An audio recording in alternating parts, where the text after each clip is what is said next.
What up, y'all? The Shy, episode 7, live after show discussion. I'm MoedotJ. Come in, hit that like button, and rate the episode. What did you guys think of this episode?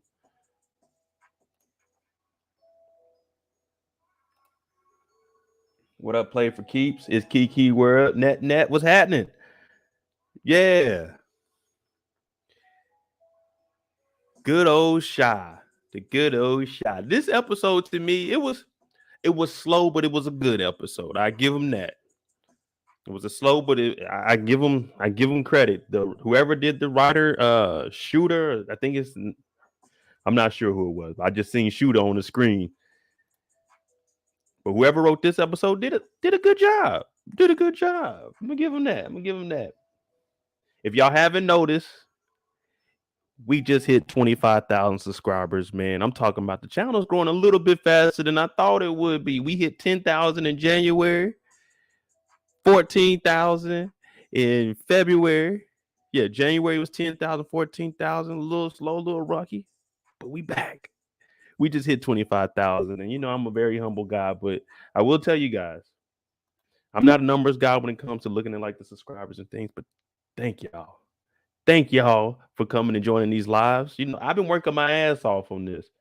Now, I've been building my channel. My first video was uploaded in 2018, and I used to do the Shy. This is back. This is pre-pandemic. I had the curls out. I had everything. I was working my tail off for y'all. Here we are. Next stop is 50,000. But tonight we're doing things a little bit different. We still gonna talk about the Shy, but we got a little Truly on standby. You know what I'm saying? Strawberry lemonade. We're gonna finish the crown, and then after this, depending on how long I rock, I got Top Golf. Top Golf. I got that book for this evening. You know what I'm saying? It says 9. I was gonna do 9 to 12. We'll see. I might get over here at 10 o'clock. Ain't no telling. Yeah, rate the episode. Let me know what you all think about it. And we're gonna jump into it. Starting to piece things together. We got Gemma, we got Maisha. They out there doing their thing. They working their butt off too. They working their butt off.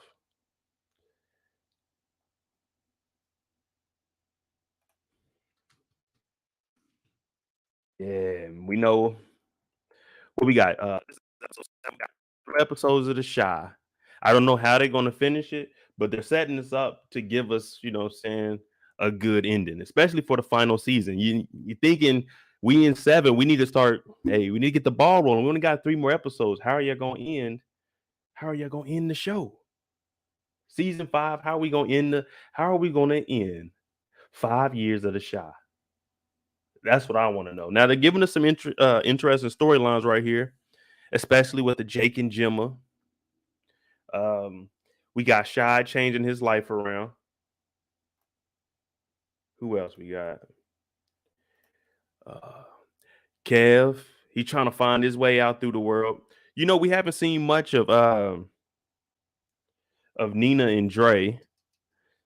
We do get our doses of Jada and Pops, but we haven't really seen Dre and Nina. Well, I guess there's really no point to see them, just for the simple fact Kev ain't never at the house. Kiesha, she in between dorms in good old Emmett's house. Do you guys think we're done with Dre and Nina? Or just gonna be some time we might see him back next week? Because I'm not for sure. Unless they figure out the Lene situation.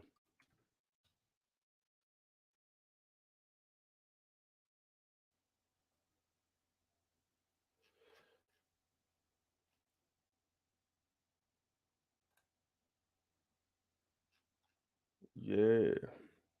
What up, Kim?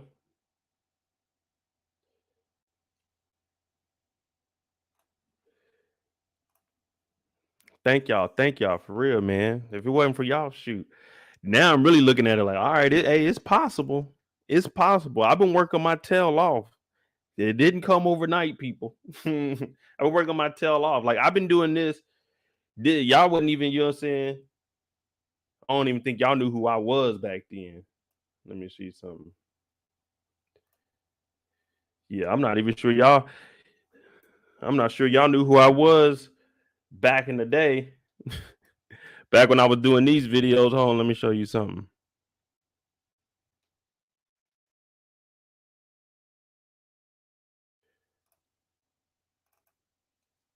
Oh, and let me know who y'all want to start with.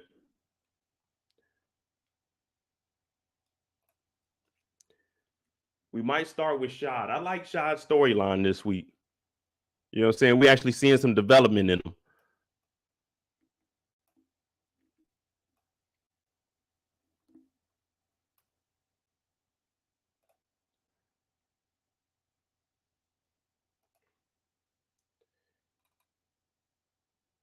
Start with Emmett. All right, we'll probably do that because his storyline ain't that long either. But yeah, I told you I've been putting in work on this channel. Y'all be joining in with me. You know, when that power come back, that's what we started this channel off for. But yeah, this is back when I don't think y'all knew me back then, back in the 2020s when I was putting in work. Yeah, it wasn't nobody really watching the channel back then, but we been working on the Shy for a while. This is season 3 back here. So that shows you I've been doing this since like 2018. Took what, 4 years, 25,000? Hey, shit, that ain't bad. That ain't bad. I like them. I like them numbers. Good old Emmett. So with Emmett, we've been seeing a back and forth between Emmett and Kiesha. One week we like, oh man, this is on Kiesha. Next week we like, Emmett, you tripping. This is on you. But it just goes back and forth in this episode. And I'm really thinking, I don't know who. I won't say we put the blame on, but we gotta pick somebody that's in the wrong in this whole situation. Since we're gonna roll with Emmett, before we even start in it, who do you think is the most? I won't even say the most. Who do you think is wrong in this situation? Emmett or Kiesha? Especially with the whole thing going on. I know we talked about it a little bit with her and Tiffany, but that's the girl code. That's Emmett's ex. Well, it's still technically his wife, so we got to throw that out there. We got to throw that out there. So me, I look at it like, I mean, Emmett technically ain't wrong. And the reason I say that is because even before they got a divorce, they were in an open relationship. So him messing with other chicks, it didn't even matter. You know what I'm saying? It didn't matter from the get-go. That was already, you know what I'm saying, already agreed upon. Then you moved out, moved in with a dude, so I ain't gotta tell Tiff nothing. And I'm messing with Kiesha. Now, Kiesha, on the other hand, we knew it was gonna be tough in them dorms, though. We all knew it was gonna be tough in them dorms. And we're gonna get on that too, because y'all, hey, I got the earmuffs back there. Oh man, baby crying has to be the most annoying noise to me.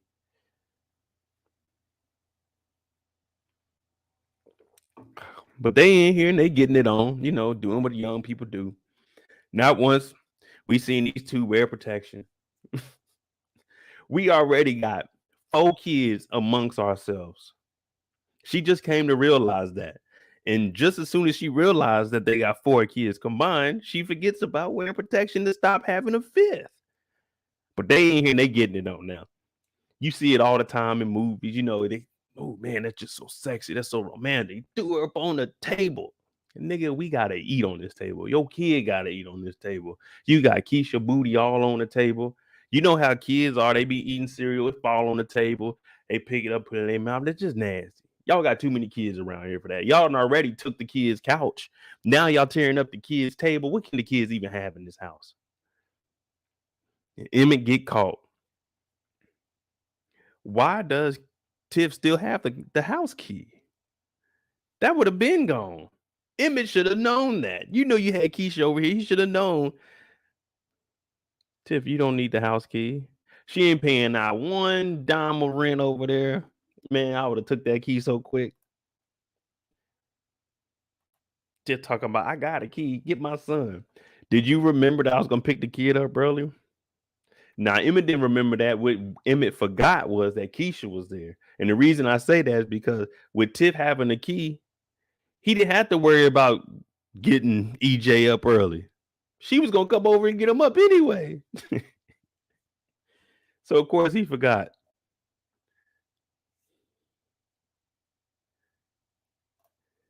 Tiff is confused. She don't know what she wants. She wrong. She said she didn't care who he whipped. Yeah, I forgot. We got like Tiffany upset about this. Yeah, Trey, we got Kanan next week, brother. Yeah, we're gonna do that on Sunday night, and then we got P Valley on Monday. You know what I'm saying? Power comes before everything. But Tiff is weird. She talking about, oh my God. Well, you just walk straight into the house. That's on you, Tiff. That's on you, Tiff. And I don't know why Emmett acting surprised. I'm like, Tiffany, can you go in the back and get my, you know what I'm saying, get my son together? I'm gonna finish this up here. But come on, man.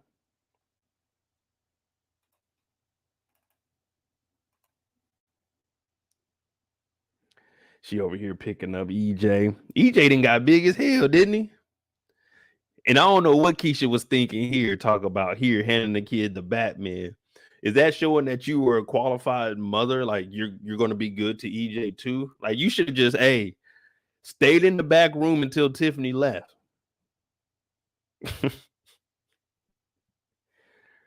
I don't know, man. This just seems weird to me. Like if I went to my baby mama's house and her new dude was there, I was coming to get, like, I would never put myself in a situation like that.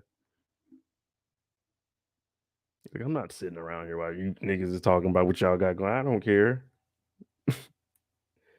Tiffany talk about, she all mad and shit at Kiesha. Kiesha ain't doing nothing but trying to help out. I will give Kiesha that. Kiesha ain't did nothing, but Kiesha has been probably one of the best people you could have live with you. She don't really talk too much. She asks questions that she wants to know. That's an actual question. She cooking, she clean, she chilling. You know what I'm saying? She ain't asking for much. You do what you do, she do what she do, and y'all cool. So I give Kiesha credit for that. Keisha at the house. I'd rather live with Kiesha than Tiffany. I couldn't listen to Tiffany all damn day. Tiffany, I love you, but I couldn't listen to Tiffany all day. Now, me and Kiesha, we be chilling. Make sure the kids is good. Now, I wouldn't like, y'all know me. You can't bring your kids over here. But yeah, if I was Emmy, I'd be chilling.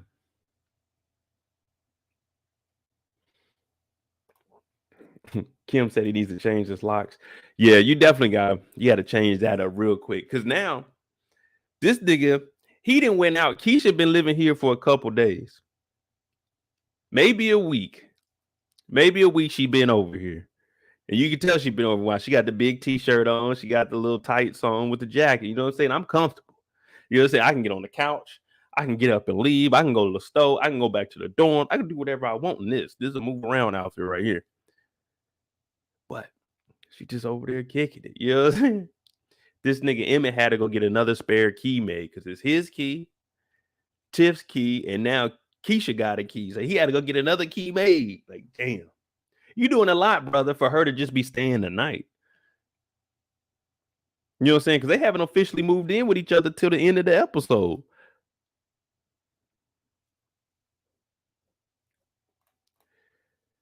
Trey said, I love the Shy, but I just wish there was more violence in it. Violence in action. I mean, I'm the same way, but I guess the way the Shy has grown on me, you know, I'm not even expecting that anymore. You know, they're gonna show us a little bit, but I don't think they're gonna be that serious. They're gonna go.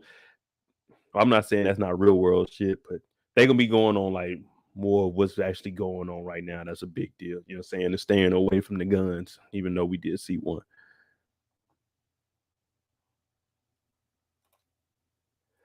Yeah, he got a lot of keys. I'm sure EJ got a key on his keychain or something on his little necklace. Now, also when they were leaving here, Kiesha talked about, all right, I'll be back later. She got that big ass bag. Them bags cost a little bit. The tote bag thing. Yeah, one of my homegirls got one. She told me when she passed that, why? Why? I can get that same bag right there. The one I take my groceries. You know what I'm saying? Got to go to the grocery store. I handle my bag. I fill that thing up. Yeah. Hey, thanks, Neek. Hey, shout out to my girl Neek. That's like fam for real, for real. She been down. She been holding the channel down. So watch what you say in the chat because she be blocking niggas. Nah, I'm just playing. But hey, yeah, thanks, Neek. You know, we hit that. We can keep growing though.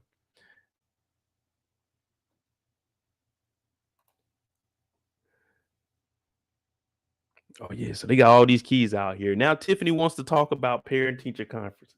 Who in here was excited about parent teacher conference? Like who wanted to see their parents come to school? They're like, oh, my parents are going to see my artwork. Because I wasn't like that as a kid. I didn't want anything to do with PTA because I knew that shit. The teacher's gonna be telling my parents everything. I used to be a fuck up in school. I ain't gonna lie to you. I ain't gonna lie to you. She talking about be at the PTA meeting and be there on time. In my mind, now I'm not you know what I'm saying? I'm not a parent, but let me know what y'all think about this. Do y'all really want to go to these PTAs? It's 2022. The teacher can email me what my kid is doing. Hey, sir, your son can't really read that well. You need to read with him more. Now I'm like, damn, I have been letting this dude play the game too much. Let me get his ass on some reading. But she talking about show up to the parent teacher conference. Why I gotta be there if you gonna be there? What is the teacher actually gonna tell me? The nigga can't draw. He can't color in the lines. I know that. He's freaking 5 years old.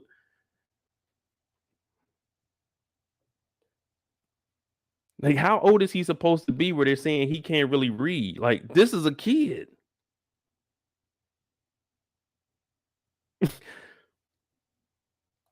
Like, look at him. He's a kid. This ain't even pre-K that he's in. Yeah, this is probably pre-K. You know what I'm saying? A little pre-K you go to. This kid ain't supposed to be able to read. If he can, he's way ahead of where he's supposed to be, but he's not supposed to be able to read like that. He not supposed to be. And they be talking about read some Dr. Seuss books. Some of them Dr. Seuss books were a little hard for me as a child. Think about it. Not all of them were one fish, two fish. Not all of them was like that. Some of them you had to string along a whole sentence.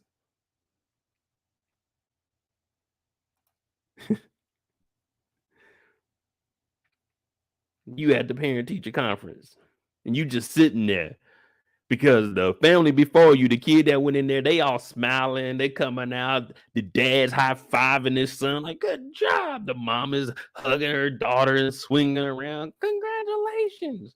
They get to me, oh, nigga, I used to go in that thing because my parent teacher conference, like, you gotta remember, I told you I was hit by a car. So, like, in the 3rd grade, 4th grade, I wasn't doing shit. You know what I'm saying? I was going to school.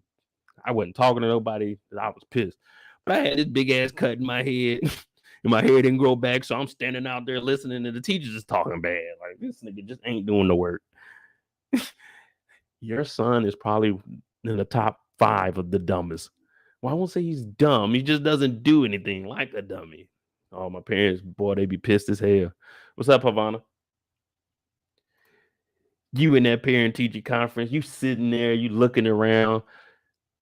Everybody got their little essays posted up on the wall.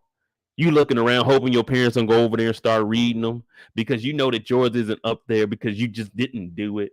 You know what I'm saying? Y'all ain't ever had that problem, or was it just me? Or it was just me? You know what I'm saying? You used to write little essays, or stories, or poems, and they put them on the wall. Mine was never up there because I never did that shit. When that stuff was going on, I was probably playing under my desk. You know what I'm saying? I used to bring Legos to school. Yeah. Nobody paying attention to write a, we had to write a Martin Luther King speech. When I think about it now, y'all had 3rd graders, 4th graders writing that shit. We didn't know what we was writing about. And if I probably went back, it'd probably be some horrible things that some of the lighter skinned kids, white, probably wrote on their speeches. We just didn't look at shit like that back then. Artwork ain't done because you were sitting back there. In art class, we had all 4 desks together.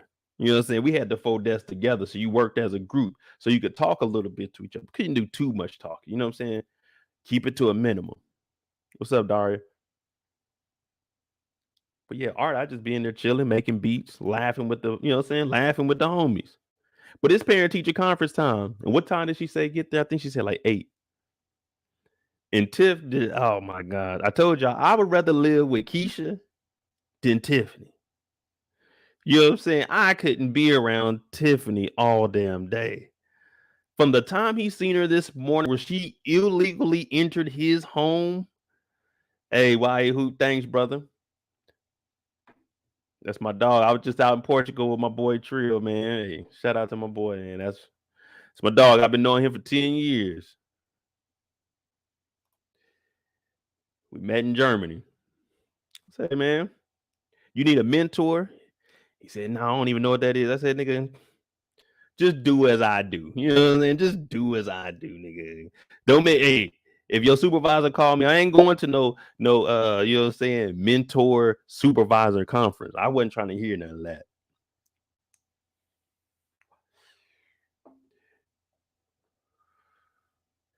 Toys, thank you. You know what I'm saying? Shout out to my girl, Pretty Girl Loves Trap. Hey, thank you for that, man. I appreciate it. We did a 5 heartbeats. We went, hey, y'all gotta go make sure you subscribe to Pretty Girl Love Trap's content. Her channel, man. We did a 5 heartbeats over there, and man, it's good because she goes back. She'll get us some old movies, and we'll go through the whole thing with her. So hey, shout out to Pretty Girl Loves Trap.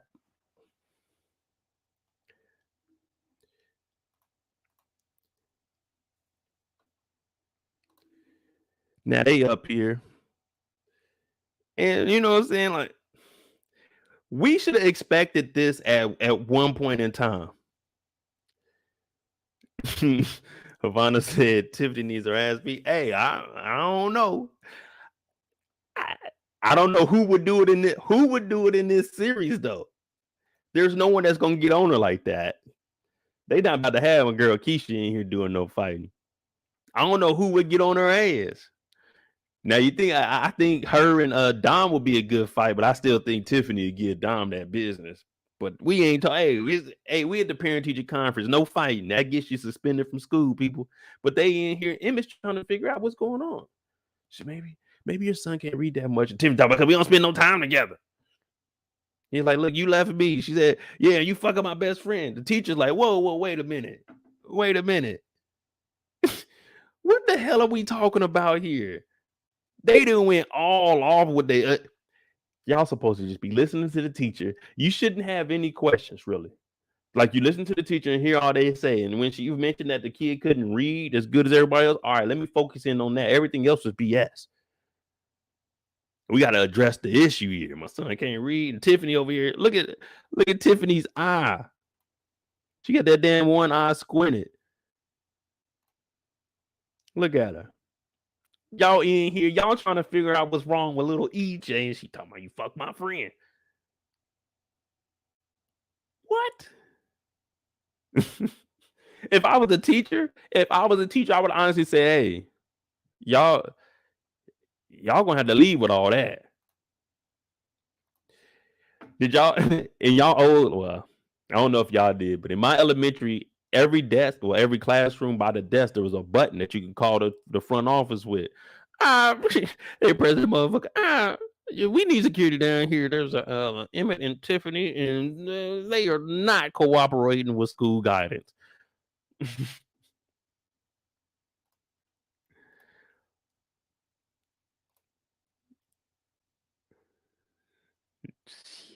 Emmett was just trying to figure out. He's like, all right, maybe we can read to him. They're like, you don't spend no time with him anyway. Whole time, she told me I run a business too, Emmett. EJ be staying over here with Emmett. She don't even do nothing. She sits at the house. She met the plug one time and she didn't even meet the plug. What do you mean you run a business too? You just sit at the house. You get your shit from Rob. As long as Rob is living good, you living good because Rob is giving you the work and you living with Rob, and Rob still got to do his own thing because he's taking care of you. You got more time to read with this little nigga EJ. You should be reading with EJ every day. When you get to the house, you and EJ on the couch reading. Emmett, you need to hold down Smokies.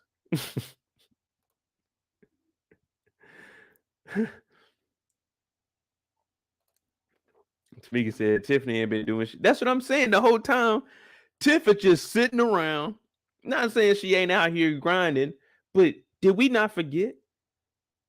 She gets work from Rob. Rob gets work from the supplier that she was trying to meet, and she sleeps and lives at Rob's house, not doing anything. As long as he's bringing home some work, she can get her piece and go do her own thing.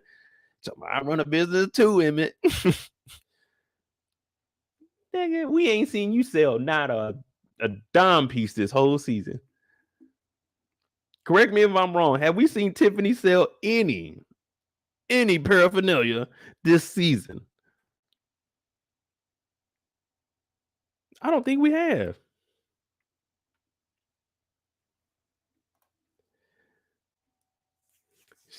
She said, "I think Tiff will lose a fight against Dom." I don't know, man. I look at Lala. You know, you got some that get down. But you look at Lala, she don't look like the one that you're saying, maybe old Lala, MTV Lala, but this new Lala, she ain't, well, Dom, my bad. This new Dom ain't getting out there now. Old Dom, okay, yeah, she might get Tiffany too. Mackenzie said, nah, she ain't, yeah, she hasn't sold anything this whole season. And then she had the nerve to go to Rob. Salute to my dog, Rob. Me and Rob had beef at the beginning of last year. Well, at the beginning of the season, because we seen at the end of last year. We had a little bit of beef until last episode. I was like, damn, I got a little respect for you now, Rob. She ain't doing shit. She just at the house. She's at the house. And now the teacher understands why. The teacher understands why EJ can't read. This is his parents, Tiffany and Emmett. Emmett was once the most unreliable person on the show. Emmett has grown over the season, but Emmett used to fuck up all the time. These are the two parents for EJ. It's going to be tough for EJ growing up unless they can get this thing together.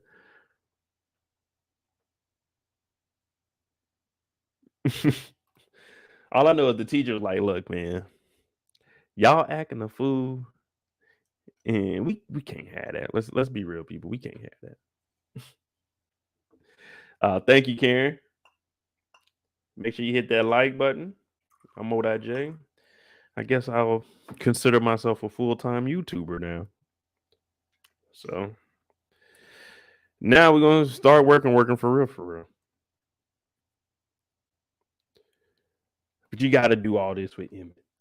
So Emmett's thinking about all this. He got a lot of stuff going on. Now we can basically tie in Kiesha because Kiesha's story goes hand in hand with theirs. What? Dang, where's it at? When they get home, they actually sit down. They start going through their schedule. He talking about on Tuesday, Smokey's is kind of slow. You know what I'm saying? I can pick him up early from school. You know what I'm saying? Bring him home, gonna read. She talking about making flashcards. I'm like, damn. As a kid, going through all of that, that's not fun. Playing catch up, that's not fun. Think about it. My dad, when we used to get like spelling words, we'd have 10 spelling words that we got to do. Like they'll give it to us on Monday, and then the next Monday we had to come to school and write the spelling word. I mean, you know what I'm saying? Write the words out for our spelling test. Man, my dad used to make me write them shits 50 times. 500 times so I could learn how to spell them shits.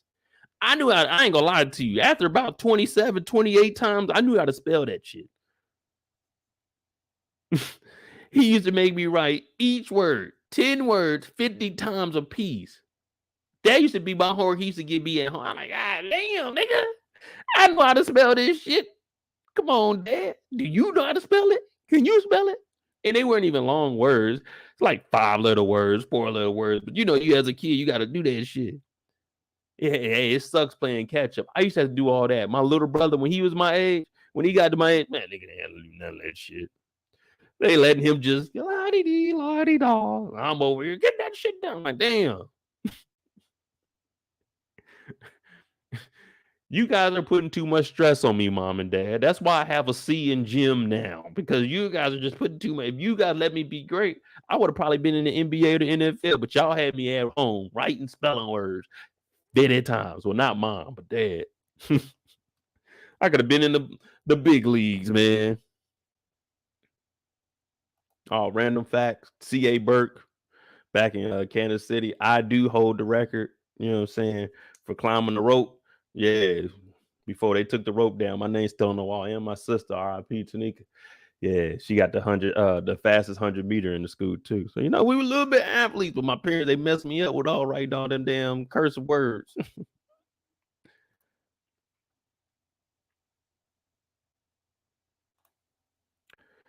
Kiesha could help out because she cooks that big spread. Yeah, Kiesha, that's why I say Kiesha is cool. Kiesha don't complain about nothing. She'll clean up. That's why I say just common sense. If the dishes need to be done and you buy the dishes, do the dishes. If I see dishes out, I'm gonna do the dishes. Like, come on, man. It's just be an adult. But yeah, Kiesha cool. She come home, she handle business. They coming up with a plan and everything. But when Kiesha comes in with a key, that's where Tiffany, that was it for Tiffany. Tiffany was looking like, ooh. He said, you wanna, she said, we need to talk. You're like, you wanna talk? We'll talk in the back. She said, y'all can talk in front of me. Like, no. See, what Tiffany was thinking, that Kiesha was knocked up again. That's why she's like, nah, you can talk in front of me. Tiffany wanted to hear that shit. Kiesha was like, nah, I'm good. And then she proceeded to walk to their room, the one that she used to live in. Yeah, she was upset. Kiesha went in there. I know this. I've seen this before. I've been at one of my homeboys' house, and this was going on while I was there. Like, his baby mom was there, and the new chick was there. Shit, nigga, I'm sitting there like, how you gonna get out of this one, nigga? I'm sitting there just looking, but the nigga played it cool though. It was the baby mama that was hating. I ain't gonna lie. The new chick was cool as hell. You know what I'm saying? She cooked and everything. We chilling. The new chick was cool, but the baby mama was big hating. Big hating.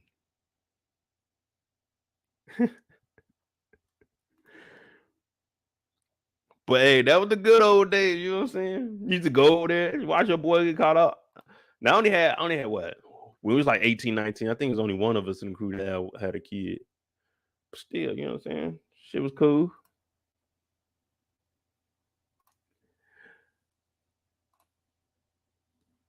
Hey, I didn't want to have to say it, Havana, but you're right. She too busy messing with Rob than being a parent.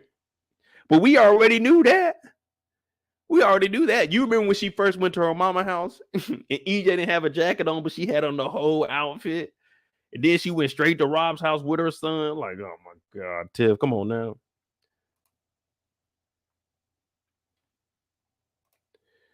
But to everybody, watch closely, man. You see how Emmett is looking? Hey, if you can hold out without having a kid, this goes for male or females. You won't be looking like this nigga Emmett. Oh God, he got to deal with all this, and he know Tiffany's about to be. Oh my God, she about to be so irritating, knowing that you smashing, and she caught you smashing. Oh, Tiffany is about to be hell. You can't do nothing without Tiff being around now. Tiff gonna just be popping up. She gonna be wanting to do more with EJ now, just so she can see what's going on between y'all too. Even though she knows what's going on between y'all, she just wants to see it just to make herself angrier and angrier. Like, just stay away from that shit, Tiff. Now, after that, we know Kiesha showed up. That's what I'm saying. We're gonna loop Kiesha into that.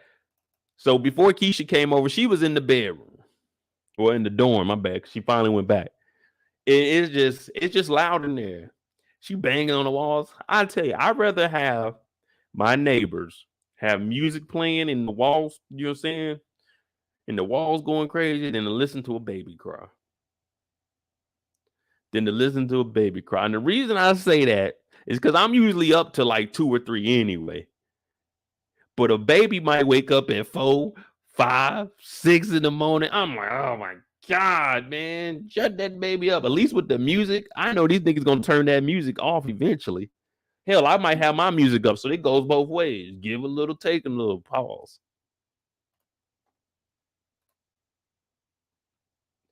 So she's over here. I'm not EJ. My bad. Ronnie over here crying. She went over there, picked the toy up, like, The baby didn't even stop crying. She just went back to her chair. She said, fuck it. He'll cry himself to sleep. He'll cry himself to sleep. This is how I used to look in the parent-teacher conference. When the teacher started telling about my grades and why they so low, this is how I used to look, sitting there, hands in between my legs, hands back. Just like, fuck. Teacher is a hater. Teacher is just like Tiffany, man. What you running your mouth for? What I do in this class should be between the teacher and I. My parents don't need to know about my A. They don't need to know I didn't turn this in. All they need to know about is the grades. They don't need to know about what it took to get to the grades. They just need to know about the grades. They don't need to know about my day-to-day activities. Yeah, I missed recess this week. I ain't do my homework. But that's how I used to look in the parent-teacher conference. I ain't even know that. That's tight on them jackets. I ain't even know them were eyeballs.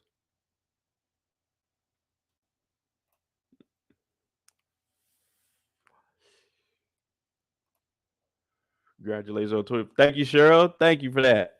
Yeah, we working. It's a work in progress. That's how it got me looking right there, like Kiesha. I got some exclusive clips I'm supposed to cut up and put together for y'all. Well, they ain't too exclusive. Other people done got them up now. Normally I'm first, but Kiesha got the baby in here crying. Ronnie ain't trying to hear that shit. She's starting to cry because it's hard work, man. But we knew this when Kiesha moved out the house and Nina was like, don't move out. Stay here. She said, no, I'm going to move in the dorms. And we were all thinking it. Wait, you're about to move into the college dorms on campus with a child? You don't want a child in that kind of environment. Like, I understand you want to, you know what I'm saying? You're going to go to school. That's good, but come on, man. I highly recommend you just stay at your parents' house is big enough. Yeah, Lene needs a spot, but Lene can sleep on the couch for a little bit. The couch is better than nothing. I slept on couches. Shit, I would have been at that house with my mom and dad. Well, mom and mom, or does Dre consider herself a he? Well, with Nina and Dre, shit, I'd be kicking it at the house. Kev is older too now. Shit, fuck all that. But she's having a rough time. She had to go talk to the student counselor. And the student counselor, like, well, you can do this. Like, you just got to stay focused. It's gonna be a grind. We know that. We all know it's gonna be a little bit of work. I won't even say a little bit. It's gonna be a lot of work. You up in that dorm with a baby.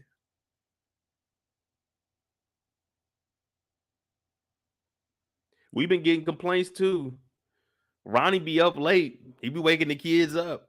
I got to go talk to the counselor and tell her, look, I ain't got a 4.0 in that class because the baby be waking up at 3 or 4 and it's just throwing off my sleep. But when she asked, could you go back to your mom? She was like, nah, I can't do that. Shit.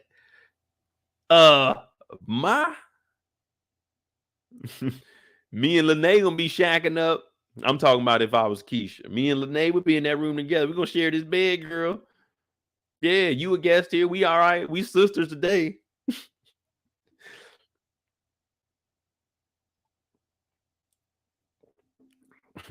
We sisters. We up in this thing, kicking it. She's like, no, I think I got a place to go. And we were all thinking when she said that, I got a place to go. All I could think was, Emmett, don't do this, man. Then she tried to. Y'all ever had a conversation with somebody and they really want you to do something, but they try to make you feel sorry for them? That's what Kiesha was doing here. She's like, well, if you don't want to, it's all right. I'll figure something out. So she was making it seem like she wasn't gonna go back home, but she's gonna figure it out to make it seem like she was just about to go sleeping on the streets or something. So she basically tricked Emmett. Well, Emmett was already gonna do it. Like, I'm thinking,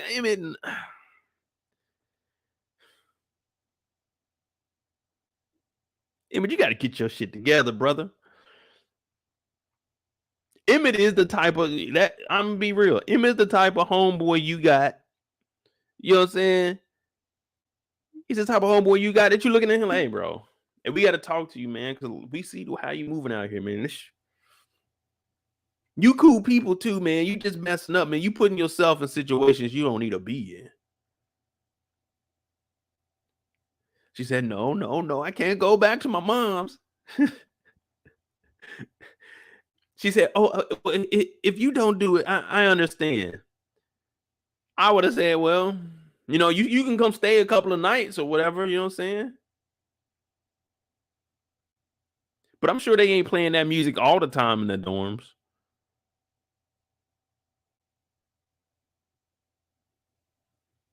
And you can't blame it on Ronnie either. Let's be real. She can't blame it on Ronnie because the first time she came to Emmett's house, it wasn't because Ronnie was crying. It was because she couldn't write. So we can't blame it on Ronnie. Hey, man. We can't blame it on Ronnie. We can't blame it on the music. It's just you, Kiesha. You ain't doing your work. It ain't a lot.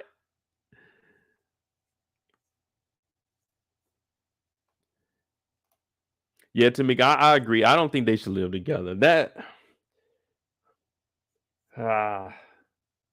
It's just too much, man. It's just too much going on. You got Tiffany and all of this. 4 kids. Won't even. Well, of course, they're not gonna really show us the other baby mamas, but it's just a lot.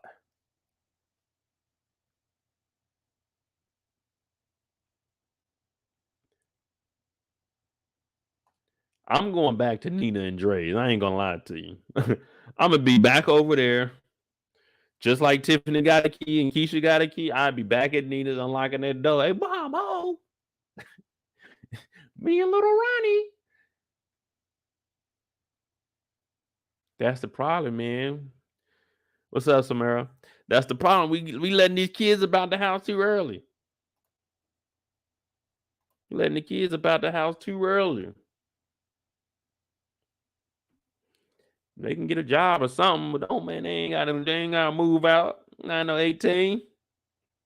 See, my life story is a little bit different. At 18, I started working with the Department of Interior, so I was traveling. So it was no point in me having my own spot because I only came back home for 2 weeks, and I'd be gone for 2.5 to 3 months. Come back 2 weeks, visit my parents, stay there, and then dip out. But they shouldn't be moving in together. Kim said Emmett took a minute to say yes, she can move in. They moving too fast, and he need to get a divorce. Yeah, I don't even know what's going on with that. Well, we all know a divorce isn't going to be. That's what I was saying. The Christmas episode, she said they were divorced, but it wasn't like official. They just separated.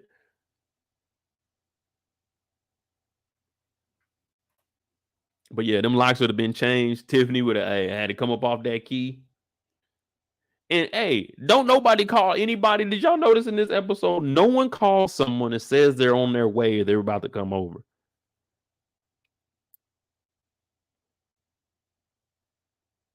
That's just how comfortable everybody is.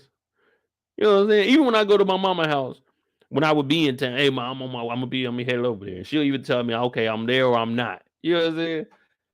They just be walking up to the house, la-di-dee, la-di-da. Tiffany came up to the house like she was about to kick it. When Tiffany came to the house, if she knew she was gonna be picking up her son, there ain't no reason to come in here. I know you gonna be here at 8:00, right? That's you said 8:00, right? Okay. I'll have Emmett. I mean, not yeah. I have little Emmett up dressed. So by 8:00, when you get here, there's no coming in and hanging out. You open up the door. EJ got his jacket and everything. He ready to go. All right, have a good time. I'm not letting my baby mama just come in the house and hang out. No, I'm gonna have to get ready, and hey, you can get him and go ahead and have one out.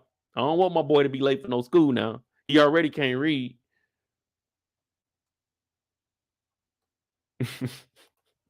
Little EJ can't read, man. That's messed up. That's messed up. We can't even blame that on the school system because he got a black teacher too. And she actually genuinely cared. We got to blame it on the parents. EJ can't read. Emmett moving in, Kiesha. Ronnie be crying. The other 2 kids gonna pop up every now and then. Tiffany still got a key. Emmy, there's a lot of shit going on, brother. You got a lot of shit going on. Havana, Kiesha should work on getting her own place, in my opinion. She'll need to move back in with her mother. It's too many people. Well, she can't. She can't work. Because she's a full-time student. She don't have anybody to watch Ronnie. Because you remember the counselor was saying you need somewhere that has a live-in daycare, or I mean a babysitter. So it's not like she can work. She been doing her homework and then she got to watch the kids. So hey, exactly, Kendall. That's what I was saying. She got to get a job first. Where's she gonna work? She ain't about to go back to the Goodwill with Christian.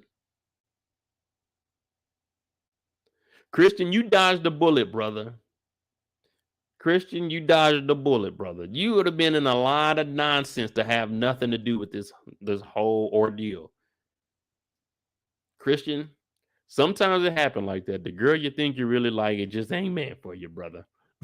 And Kiesha was not meant for you. You were not about to deal with this every day. She talking about, let me come over with the kid while you working at the Goodwill. Not knocking the Goodwill, but I'm just saying the money you make from there is good for you, not for two other people. Emmy could help her get her own place. Oh, hell no. Ivana said Emmy could help her get her own place. Heck no. Emmy better not be spending no money on the place for her. That ain't got nothing to do with Emmy.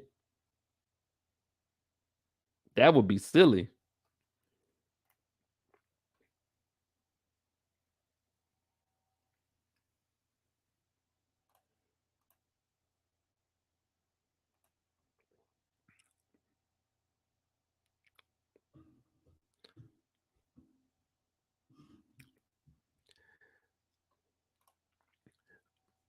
Christian and Kevin dodged the bullet. Well, I wouldn't really say Kevin though, because Kevin could have protected himself. Kevin would have wore protection. He wouldn't. I don't think Kevin would have been in that situation.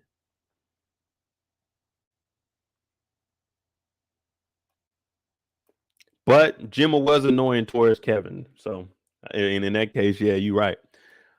What up, OT? Probably the realest person I ever have in the chat. No lie, no lie. He gonna tell us exactly how it is. But we can all agree. Well, I can't say we all agree because I'm looking at the poll and it's 48% of people said yes, Kiesha should move in with Emmett. I'm like, damn. Well, if y'all like it, I love it. Hit that like button. Let's get up to like 25 likes, please. Thank you. I don't think this is gonna work. I don't think it's gonna work.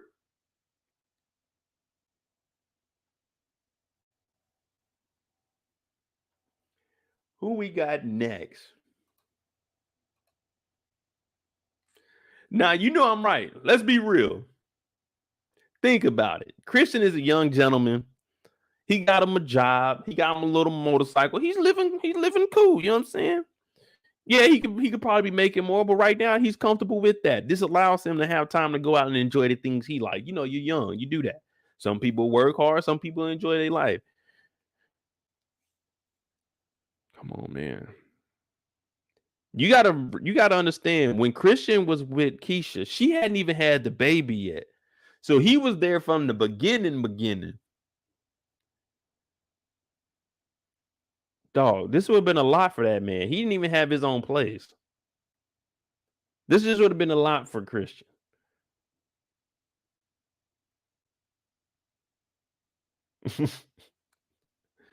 Hey man, if you can stay out of this situation,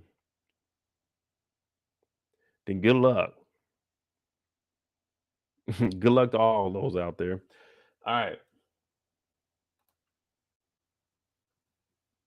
Who we got next? We could do the Kevin. Kevin's story was actually kind of short. His storyline is more on Simone and Lene becoming friends.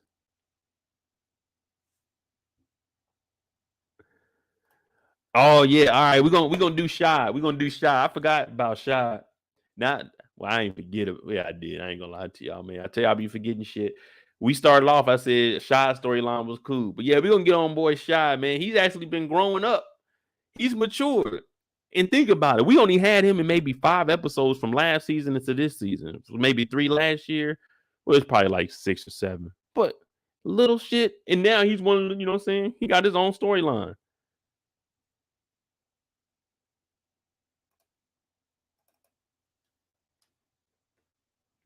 All right, now they in here. What is my she said, what is my stepmom's favorite? Listen, if I'm going to meet your parents,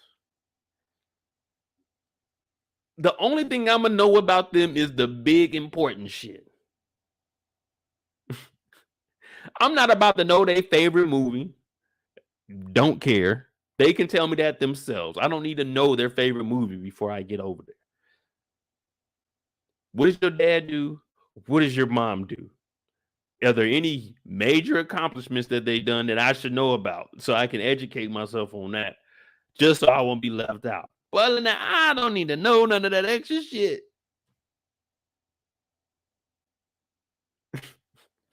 She talking about my stepmom. I'm not trying to impress your stepmom. I'm trying to impress your dad.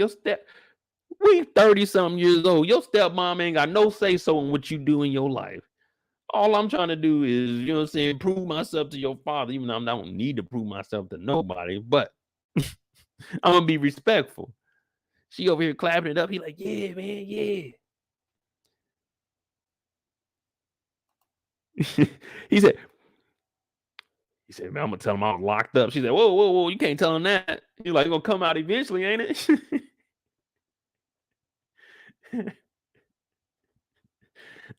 said, yeah, man, when I was locked up, she said, whoa, you can't tell him that. Mm-mm.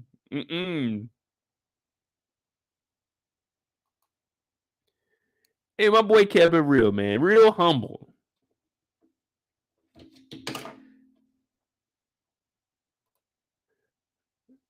They stole this from P Valley too. This was the Mississippi episode.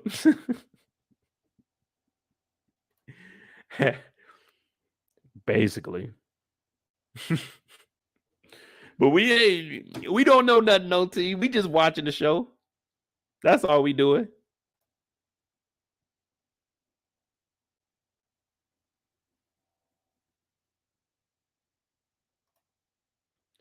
Kendall said the liquor test is a thing, though.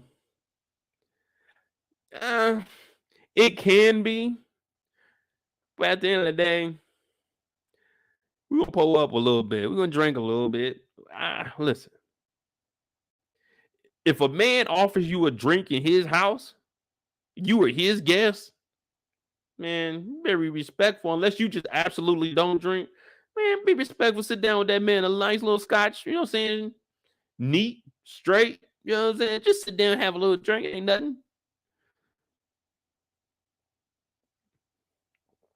It ain't nothing. It's respectful, man. You just, unless you aren't a drinker at all, then you just have a drink. You'll understand when you get a little bit older. You know what I'm saying? Whenever somebody come over, you always, hey, you want a drink? Some water? Oh, I like some water. You got to be specific though, because someone like, I like a water bottle.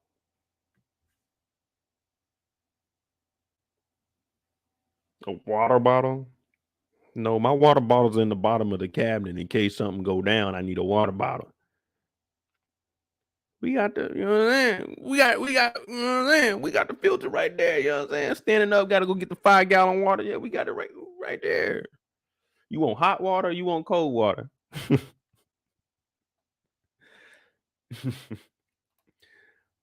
Kendall, I'm not drinking no scotch. If I go in and they offer some drink, let me see what that is. Oh, okay. Interesting. No, I don't drink no scotch, but yeah, you know what I'm saying?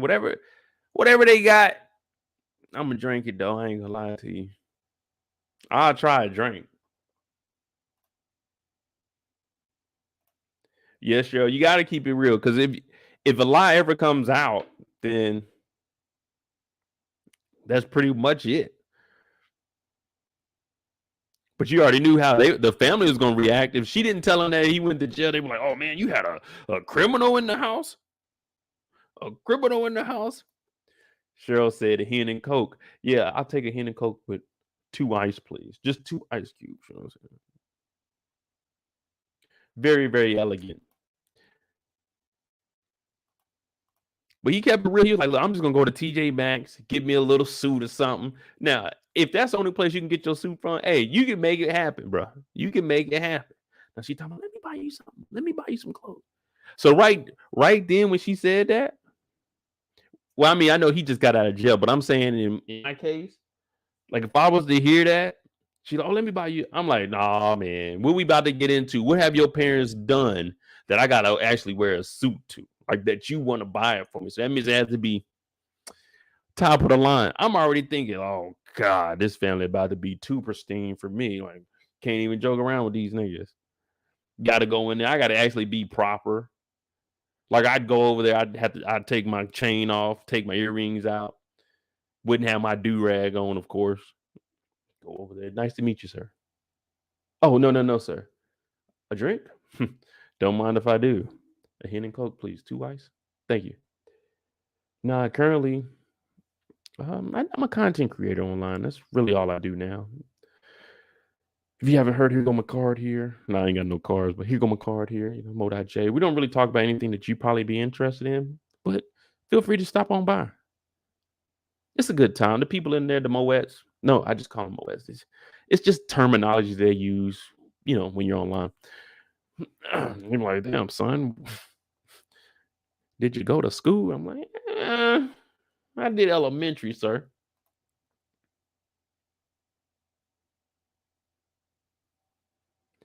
Now they went in there. So you got to be spending some bread.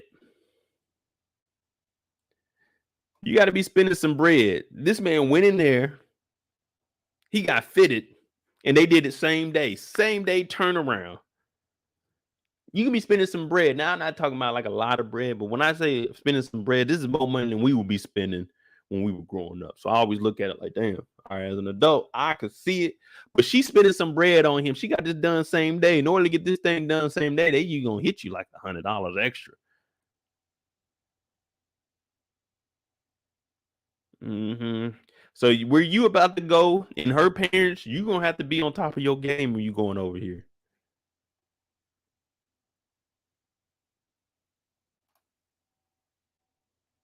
Hey, you know what I'm saying? That's how you be feeling. You get that haircut.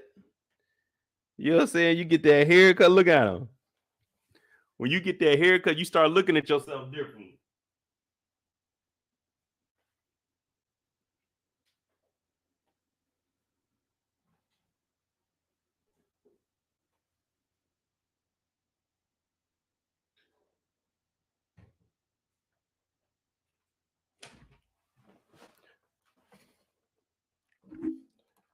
You get that haircut, you know what I'm saying? You start looking at yourself differently. You know what I'm saying? Start looking at yourself differently. So my boy over here, he looking in the barber chair. He like, damn, okay, your boy kind of fresh. He's like, yeah. Ain't no better feeling than getting up at that barber chair, except for, you know what I'm saying? You'll be coming off that high. You just looked in the mirror, you got your haircut, and then that nigga asked you to pay, and you like, ah, damn. Hitting me for $65, $70. My dog came home. He told me, man, I gotta hit this weed just one time. She's like, no, I don't want you going over there smelling like weed. Well, look, I'll take off the clothes that I'm gonna wear over there. I'm gonna smoke a little bit. I'm gonna go outside. I'm gonna smoke a little bit, and I'm gonna get dressed. I gotta knock that scaredness off me, that nervousness. You know what I'm saying? I'm over there.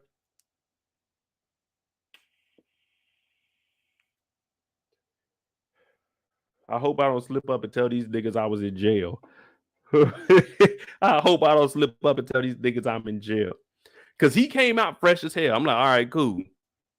She put them together. She put them together nicely. She pointed out the shoes. I was let me get a pair of boots. But that's how you clean yourself up, man. A little haircut, it'll get you right. Now, when he gets over here, he's looking around at this house. This is how you know. This is how you know Pops is about his business.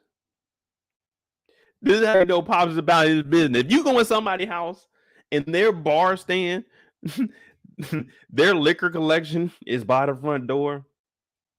Yeah, we drinking tonight. I'm talking about hey, pops. What up? No, what up? No, let's pull up. What up? No, came in the house clean as hell though, didn't he? See, I would have asked too. I would have asked what the conditions were. Now this is more of her wanting to impress her family because he was just gonna go over there with some TJ Maxx on. Now Cynthia, I was looking at Cynthia. I was like, stepmom ain't that bad. Stepmom ain't that bad. Mm-hmm. Now stepmom got that attitude though because she fucking with Pops, and we know Pops got that bread, and stepmom, she's bougie. Yeah, let the gentleman drink. Like, Cynthia, get the hell out of here. Look at Deja. She looking around because Pops is like, I want to drink. You want to drink, boy? Like, damn. This is the most awkward that it ever is. I like see where I grew up, we didn't.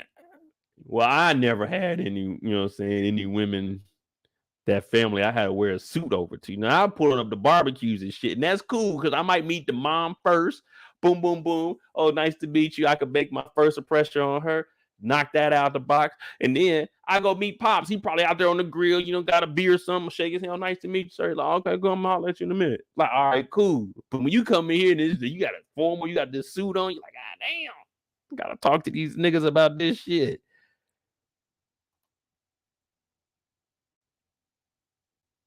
Gotta talk to them like this shit. Kendall, really? Well, I talked to this one woman. Her dad was like a colonel, so they had some bread. But shit, they were cool. I ain't had to wear no suit or nothing over there when we went to go eat. I ain't never had nobody wore a suit with. That ain't nothing I don't know, man. You gotta understand how I was living back then. Well, even now, shit. I ain't met nobody where I'm like, man, all right, I'm gonna go to dinner with them. We gotta wear a suit.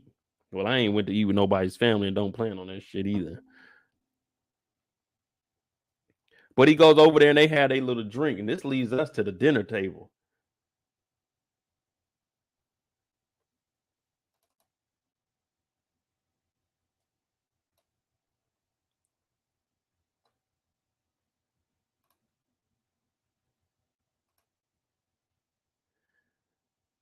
Now they in there talking. They talking about what school you went to. He said, shit, I ain't even do it.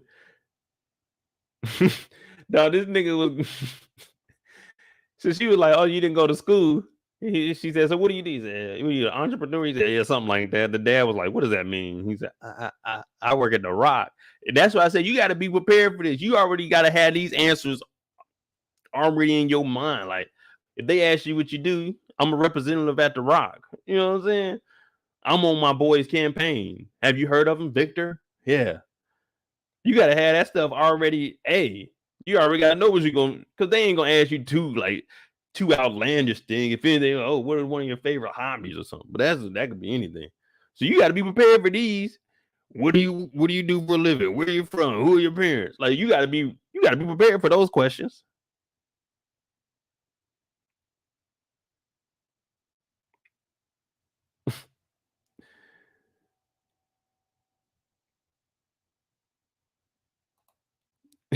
Kobe Talk Show said, "Why Rashad got another haircut? He just cleaning it up a little bit. He was just cleaning it up. You know what I'm saying? Just cleaning it up a little bit." Oh, OT. Yeah, I know what you're saying. I'm saying like, well, I gotta say Shad and them. How we said Shad and them like 24, 20. Well, they probably like late 20, like 27, 28. Or are they in their 30s? Well, I guess they would be because Reg was probably mid 20s. So they probably like 30s. Yeah. Sometimes you are, nigga. Hey, well, my ex and my father-in-law, shit, I mean, that nigga was cool. He didn't care. You know what I'm saying? I go over there, I drink with him, we drink beer, talk about sports and shit.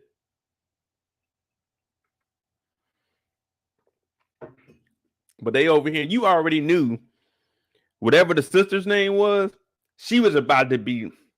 You could tell how she was drinking. She was just looking. Because they always want to outdo each other.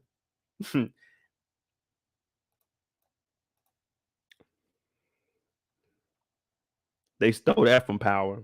Remember, Kanan he was the last person to do it. I knew you let that nigga hit. I knew that nigga ain't shit. Mm-hmm. Mm-hmm. But Deja ain't liking that though.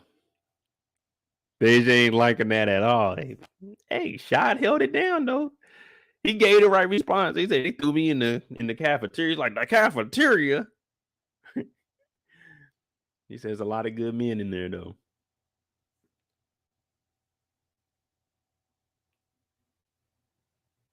All right, so they in their 30s. Yeah, the sister all nosy. I knew that nigga ain't shit. But I mean, come on now. Let's be real. Let's be real. Amongst us folk, you know what I'm saying? We know we can look at a nigga and be like, man, that nigga ain't shit. You know what I mean? We got a good judgment. You can kind of tell. Everybody else is eating. Everybody else is just eating, you know what I'm saying? Real nice. Taking our time, chewing our food. You look over and you're like, damn, this nigga Rashad, is it? Rashad? This nigga eating a little fast. That nigga know how to work that knife and that fork. He on ching, ching, ching. He laughing at everything that's going on. Like, oh, what's up with this nigga? What's up with this nigga? Y'all know what I'm talking about. Y'all all done seen him. Come on now, admit it. We all done seen niggas like Shy. We like, I don't know about this nigga. I gotta watch this nigga. But Shy cool because he was honest. And I can respect that about him. He ain't gonna bullshit you. You gonna tell it like it is. And that's how you can know he has an honest spirit. Because he just talking. Like, it wasn't like he wanted to hold nothing back. He wanted to keep it real from the start. And it just came out.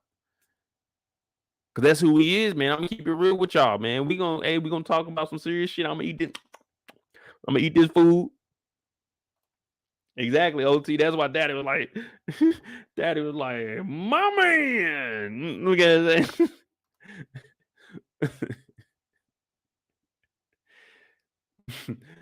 But Pop's a real nigga too, though. And I respect Pops for that. Like Pop said, I wasn't born with a silver spoon in my mouth, but I survived. Hey, that's facts, man. That's facts. I look at all my family like that. I mean, shit. Even my dad and his brother, man, none of them niggas was born with silver spoons in their mouth, but they made this man themselves. And shit, I kind of did. Hey, shout out to y'all. 25,000 subscribers. We on Crown tonight. I am MoedotJ. I guess I consider myself a full-time YouTuber. So go ahead, hit that like button, hit that subscribe button if you new. Oh, and bless the Cash App. Shout out to Kendall for that $20 last night. Thank you, thank you, thank you. Yeah, we turning this into a business. People, we all working now. But yeah, thank y'all, man. And just like Pop said, real niggas. Real niggas. So go ahead, hit that Cash App, MoedotJ. Any size donation is definitely welcome, and I appreciate it. This is the Shy episode 7. We chitting at the desk with our boy Rashad. Now Rashad clean and Rashad kept it real. Look at him. When he messed up, he said, I was locked up. He's like, shit. Damn it.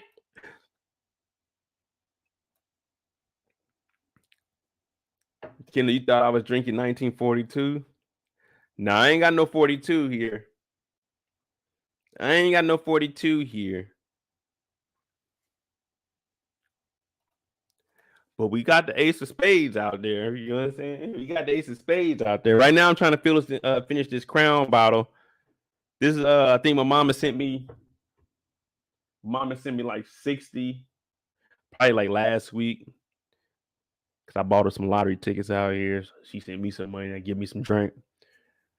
But yeah. This is when you know you fucked up, man. That's how I used to look at the parent teacher conferences. God damn it, why they tell my parents this shit?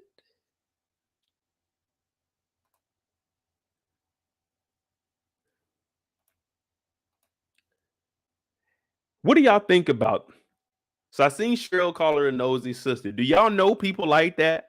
Do you have a family member that's competing with you no matter what? Like me and my brother have competition, but we don't ever have competition to where we hating on each other. You know what I'm saying? It might be something personal between me and my brother, but it's nothing serious or anything we would hate on each other.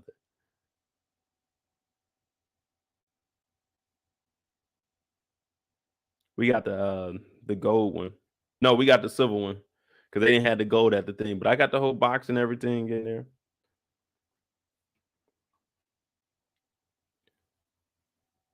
Look at the sister. You already knew she was about to be on something.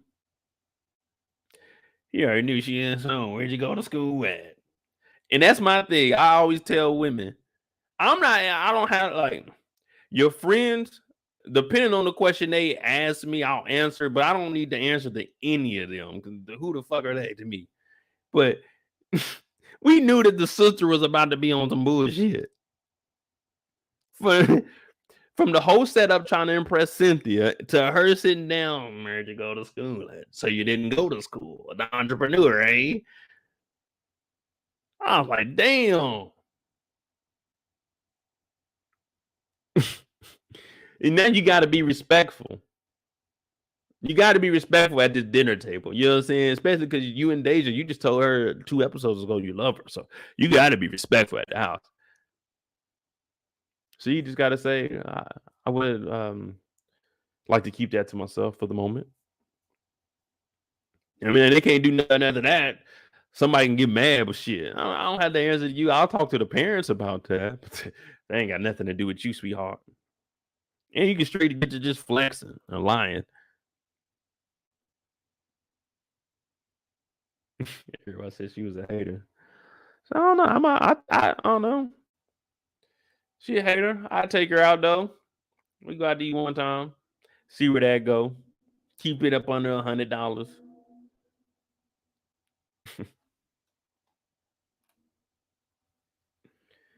But we all do that, nigga ain't shit. That's pretty much the it for Shy until we have him come home and he's talking to what's his name? Victor.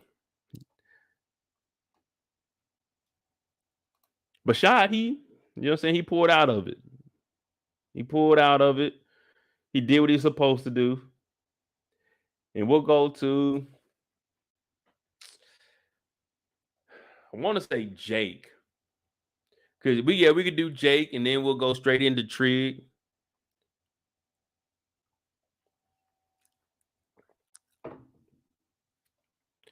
Sister a hater.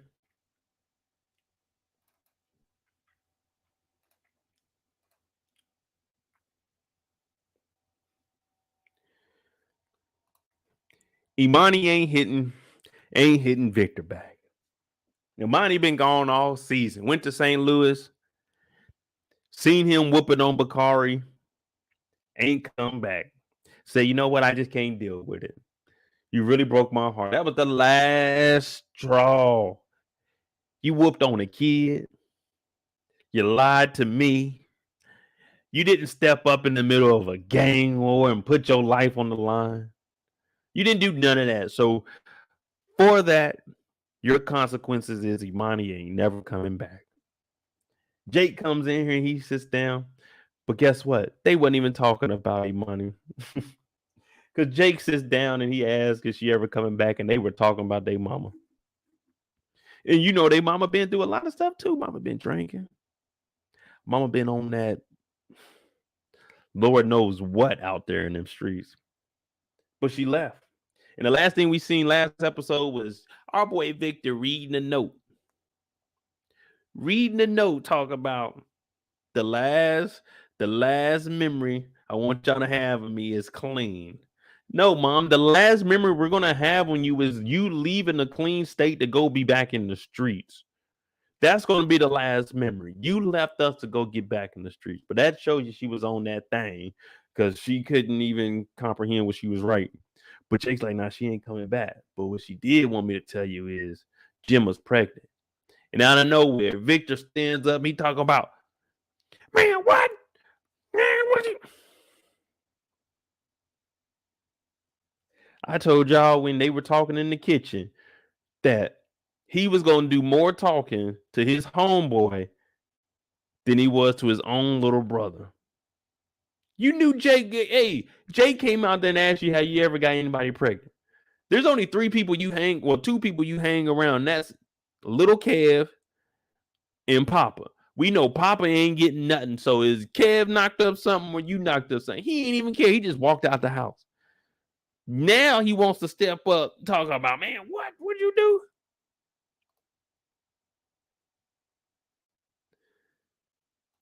Shout out to Brillo. Hey, go there, huh? Hey, I'm trying to be, man. I'm trying to be. If I'm goated, then I don't know what I guess it's a herd of goats. This shit. We all going up there together then. We're gonna climb them mountains. You know what I'm saying? Shout out to Brillo, the big review. Y'all make sure y'all subscribe to his channel because we be over there a lot. He got a nice little goated series, you know what I'm saying? Water bill dude, all kinds of stuff that my simple minded self wouldn't have been able to think of. Brillo, the big review. Make sure you sub to his channel.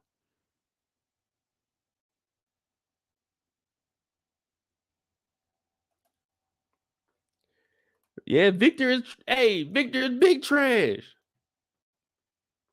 Victor's big trash. Now I thought we was gonna go with Jake, but we gotta go down that line on Victor's ass.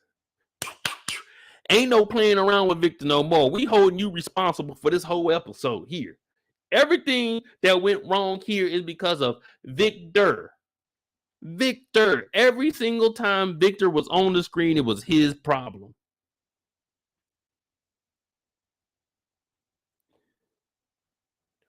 Why was it Victor's problem that Jake knocked up Gemma? Because Imani was the one to give Jake condoms when Jake was with Gemma. You never came and talked to your brother. You knew this nigga was trying to slide. That's why he got a girlfriend. They young. They ain't in no love. They just doing what they do. And you never talked to him about strapping up or anything. Imani did that. Your girlfriend did that. Nigga, you supposed to be talking to your brother about that. So that's why this situation is on you, because you could have harped on, I don't have any kids. Look how old I am. I made it through this. You don't want to do that as a high schooler. Now you want to play catch up. Now this is on you, Victor. So we going down the Victor rabbit hole. Yeah, Victor. It begins. Now, I've been letting you slide for a while. Episode after episode. We've been letting you just coast by. Not today. Not today, Victor. We are on you. Let me see. Cause your scenes are near and far. Yeah, Victor was about to cry. Victor was in there. Man, what did you do, man? What did you do, man? Yeah, now you out here running for campaign, right? Jake in here shooting basketball. Now, Jake, I'm not letting you slide either. But remember what I told y'all when we found out that Gemma was pregnant, and this nigga Jake, he tried to make you, Kendall, you, and me believe that this nigga said he was gonna work 3 fucking jobs. We all knew good and goddamn well this nigga Jake wasn't about to work no 3 damn jobs. Ain't no way, ain't no how. This nigga in the house, midday, girl knocked up, needs 3 jobs, shooting a basketball. When we seen your ass was trash on the basketball court, nigga, you don't need to be having a basketball at all. You don't need to touch no controller to play 2K, but you definitely don't need no basketball in real life, nigga. We seen you was trash. Some nigga blocked your shit so hard, coach called practice and told you to leave. They cut you mid tryouts. You need to be getting a job and getting prepared to take care of this kid. This nigga Victor came in, snatched the ball, said, man, what are you doing, man? You need to get your ass up. This nigga Jake said, you want me to drop out of school? Nigga, what? And work full times at Smokies, talking bad about Emmett. But the only thing is, Emmett owns that place. So, yeah, that's cool. But he talking about, you want me to drop out of school? That nigga said, no, nigga, you need to get a job or do something, nigga. My image. And Jake talking about, man, you ain't never cared. He cares for you, but also it's his image, nigga. I'm trying to clean shit up. I'm trying to give us opportunities. So if your ass do right, then you could reap all the benefits, nigga. That's why I'm out here trying to change shit up. This nigga Jake was in the living room shooting a basketball. Shooting a basketball. We seen 3 episodes ago, your ass was trash. He in here. Missing. just missing shots.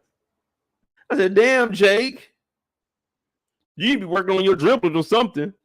But he worried about, hey, come on, we'd all be worried about it. Come on now. You know, hey, I'm running for office. Councilman.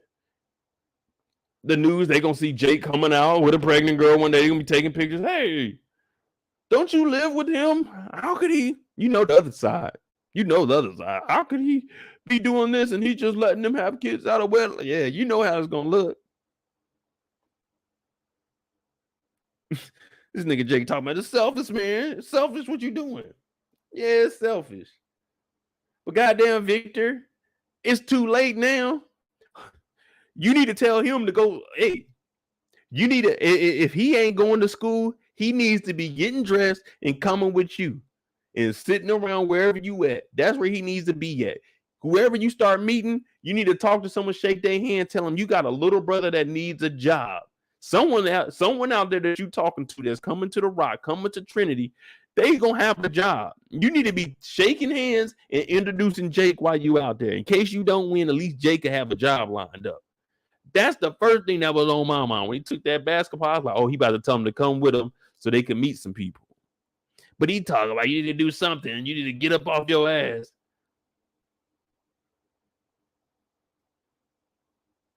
Jake, what were you gonna do, man? You said 3 jobs. Basketball ain't paying the bills. Intrigue. Why are you just letting this nigga just sit around the house, man? Yeah, we know it's your image, but you got to help him out or something, bro. This is all about you. This whole scenario was all about you because it starts with leadership. Jake was a kid coming up. You stepped up to become Jake's guardian. You were supposed to lead this young man, and you failed Jake, man. Victor failed Jake. I'm sorry. There's no way around it. Victor failed Jake. As a big brother, a mentor, a supervisor, a goddamn guardian, your job is to look out for the ones up under you. And you had Jake. That was it. You brought Rashad in and treated Rashad more like a brother than you did Jake. That don't make no sense. It don't make no sense at all. You were treating Shad more like a brother. You brought Shad in. You were doing everything. You were hooking Shad up. Ain't spent now 1 minute with your little brother. Nigga just in the house. And now you upset because he can't talk to you because listen how you treat the little nigga. You talking about don't talk back in my house. Y'all don't have that father-son relationship. You just a big brother to me, nigga. That's how you looking at, like, hey, nigga, you tripping. It's like, he don't look at him, he look at him as his big brother, a little bit of a mentor, but y'all know how it is. You look up to your cousin, you're like, man, you my big cousin and all, and I respect that, but you like 15, 16, like, hey, nigga, at the end of the day, you still just a cousin. You know what I'm saying? Then you still just my brother, man. Now, you ain't my guardian. But all this is on Victor. All of this is on Victor. Victor. Victor is his name. Victor Mouse.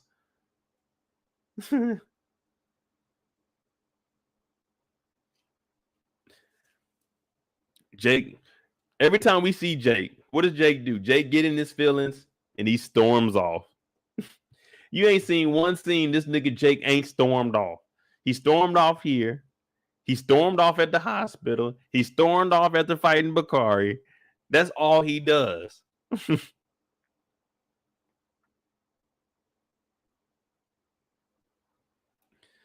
No, sure, I understand that.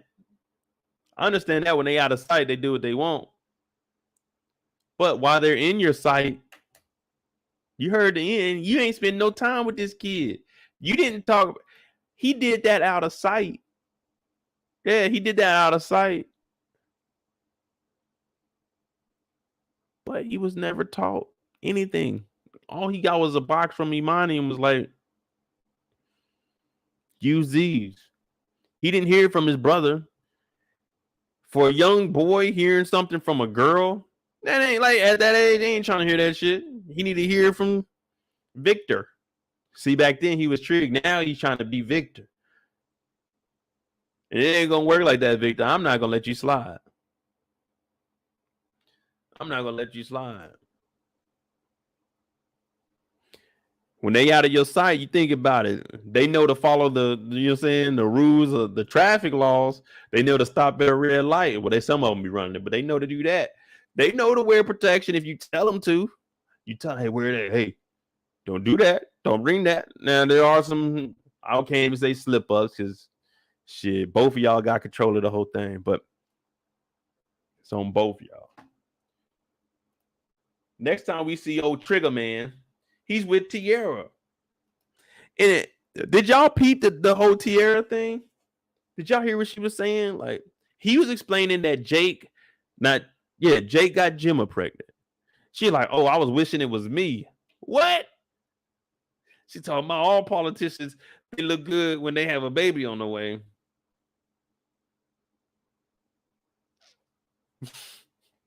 When Tierra was talking like that, I said, ain't no way. Ain't no way we talking about this at the dinner table.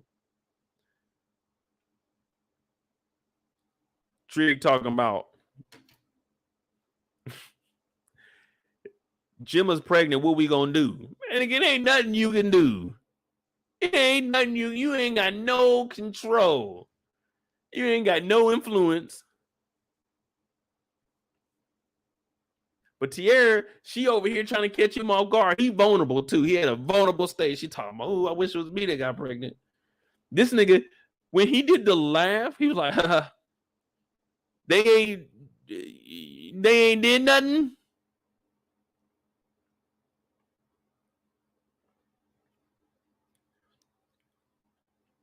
They've been together, but they ain't did nothing. Because Trig gave the laugh like, how's that gonna happen? Like, we ain't had no sex.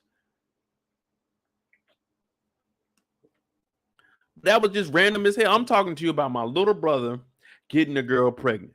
And she talking about, I wish I was. Excuse me. He ain't even like that kiss. Look at that. She kissed him on the cheek. He ain't even like that. He ain't even like that. He's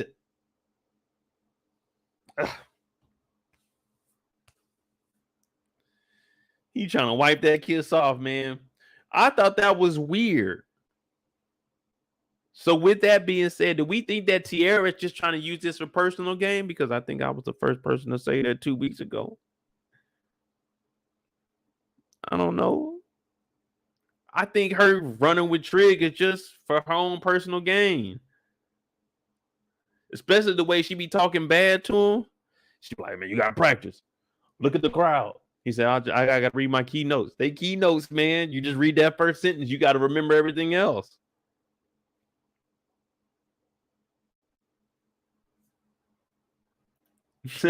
Sure said in the words of Pico, she ain't his type. Hey, Tierra look good. I ain't gonna lie to you. Tierra look good. Tierra look like this girl I used to know way back in the day. I ain't gonna mention her name. You know what I'm saying? She's still a cute little chocolate thing. Mm-hmm. Yeah, I ain't even know. But yeah, she over here talking about that crap. He wasn't trying to hear none of that. Talking about a baby. Hey, yo, we don't want no baby.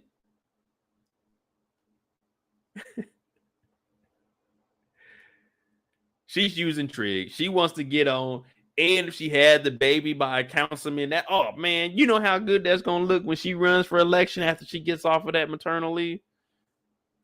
You know what I'm saying? After that baby, and she had that baby back, I am running. And now it's gonna be like the wife of Councilman Victor runs for mayor. Like, damn, okay, why not? She's been around, she's been fighting for the cause.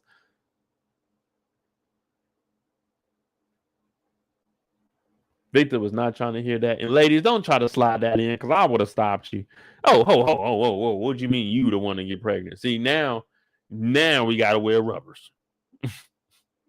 Now we got to do that because you trying to have kids. And I ain't trying to do that right now.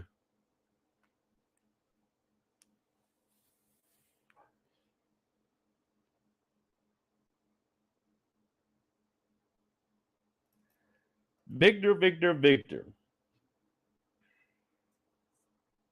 Victor goes over to Fatima's house. And this is what I tell you when I say, hey, before you go anywhere, call.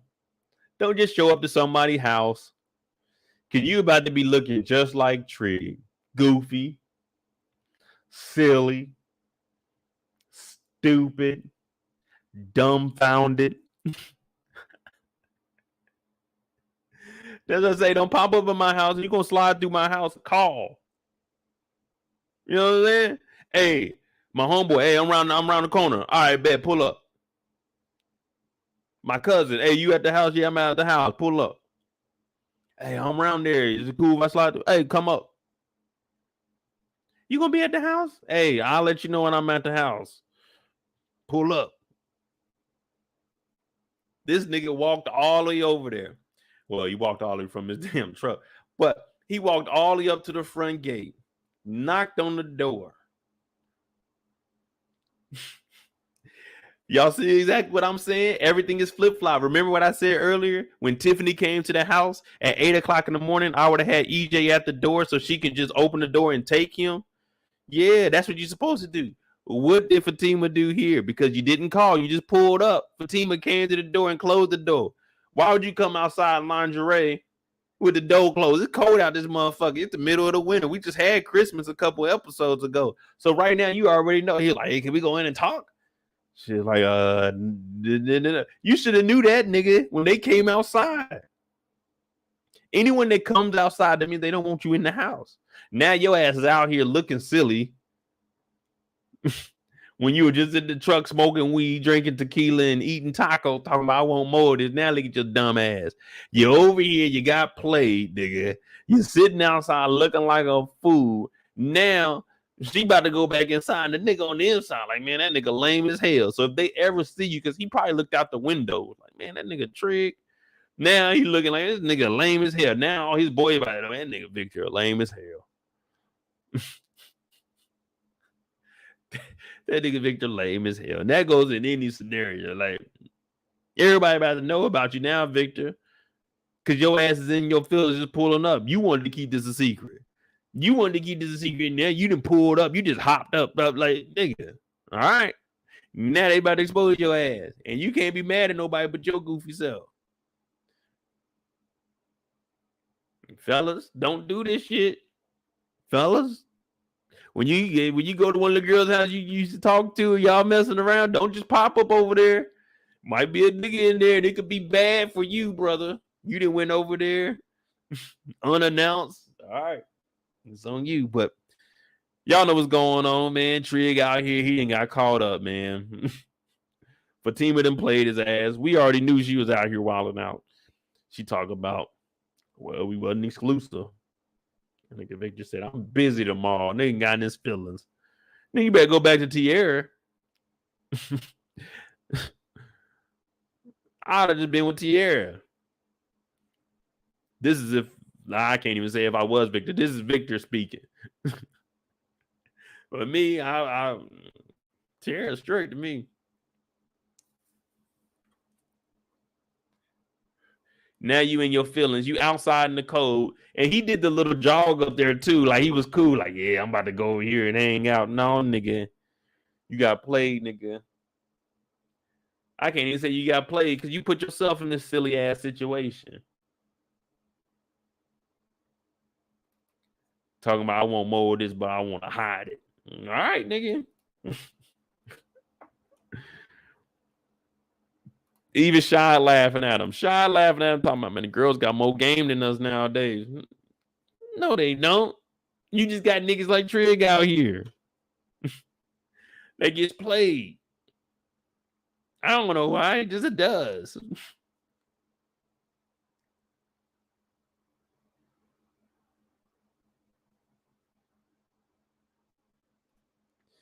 Can I say I don't think Fatima had anyone? I personally don't care. I mean, like, all right, they storyline.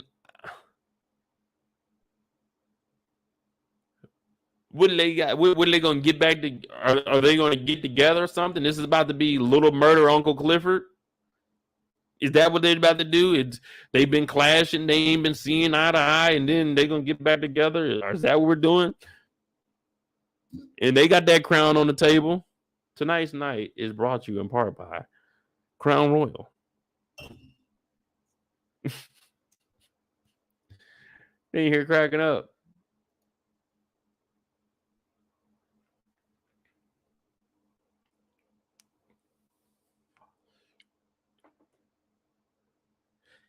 But Jake comes home,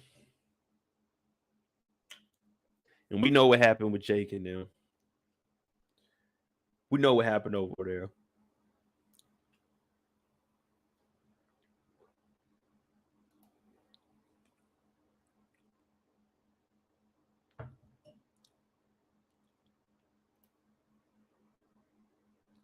AKA the coin bag company.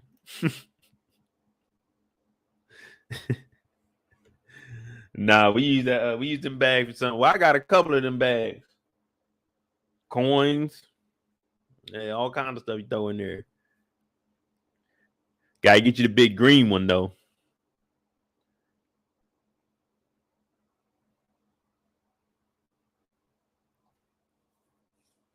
But yeah, they over here. They just clowning and shit. Big chilling.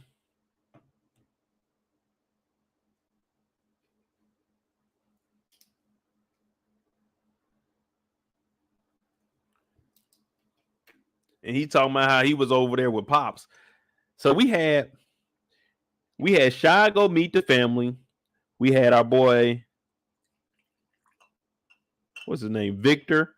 We had Victor over here getting played. He knew he shouldn't have pulled up there, man. Hey, don't do that popping up stuff, people. I'm just gonna reiterate on that. They at the house. Shy low-key laughing, like, yeah, nigga, you out here fucking up. But Jake comes home. He's upset because Gemma got stumbled.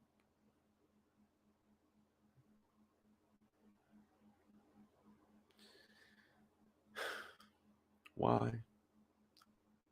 Why didn't Papa protect her like he was supposed to? Why?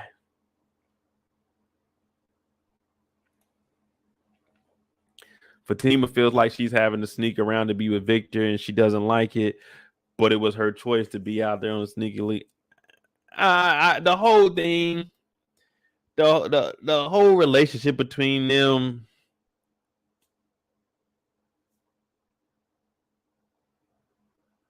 Is it really like that out here? Do people really be on dates like that?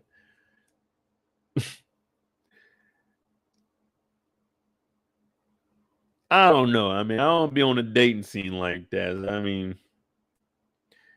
now for Victor, he probably hiding, but I don't care who you with out there. Who cares? I got to get to my destination. Y'all not stopping me. Y'all not stopping me. If I go out to eat with a chick, shit, we gonna go out to eat. Whoever see me, they see me with her. I don't give a damn. But see, it's Victor just hiding, but they can still be in plain sight. Yeah, like, how often are you out in public with somebody? Really think about it. Unless y'all niggas live together, how often are you really out in public with somebody? Once every 2 weeks? I'm not talking about the Victor and Fatima thing, but I'm saying, like, y'all ain't going out that often. Y'all can easily go somewhere else.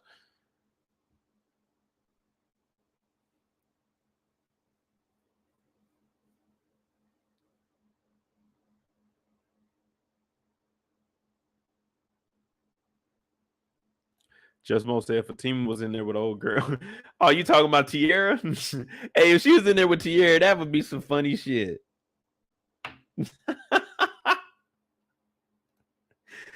Hey, that would be some funny shit.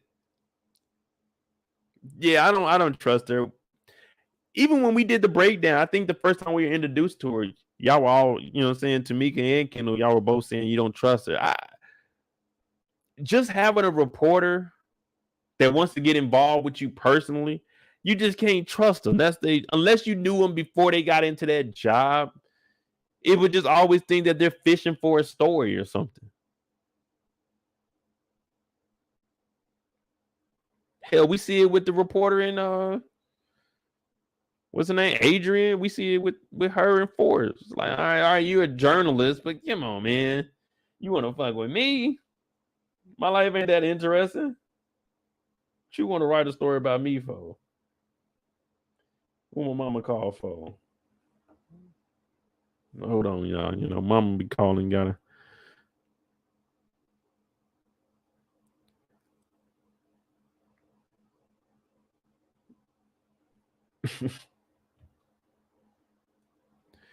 But hey, if she's in there, then cool. But Tierra, we don't know what you here for. What are you doing? You still writing reports, or you just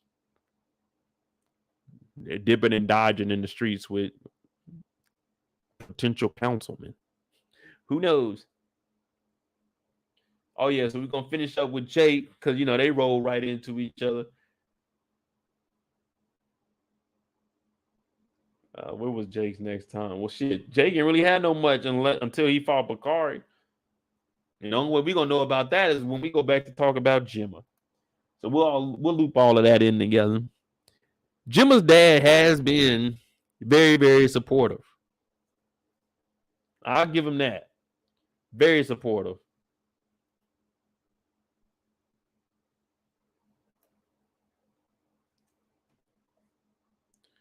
And he just wants to know what's going on with baby girl. He said, I'm going to be here for you. He did. I mean, he was mentioning options, you know what I'm saying? An adoption. But it doesn't look like Gemma wants to do any of that. Gemma wants to go along with having this child. Now, it's going to be tough in the beginning. It's going to be tough. Nothing in life is ever easy. It's going to be tough, but that's what she wants to do. The dad's got to respect it, and he got to support it. You know what I'm saying? It's your daughter, man. When you brought this child into the world, you decided you were going to support whatever they did. That's why you brought them in this world. Well, I won't say anything they did. They criminals and shit, and I ain't accepting that.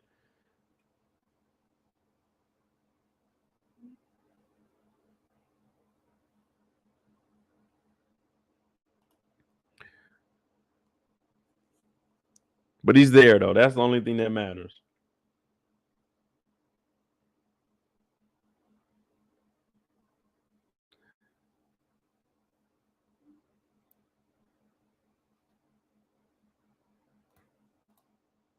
It would be funny if he decides to go to college and Jim is deciding not to go to college. Then she realized she should have went to college.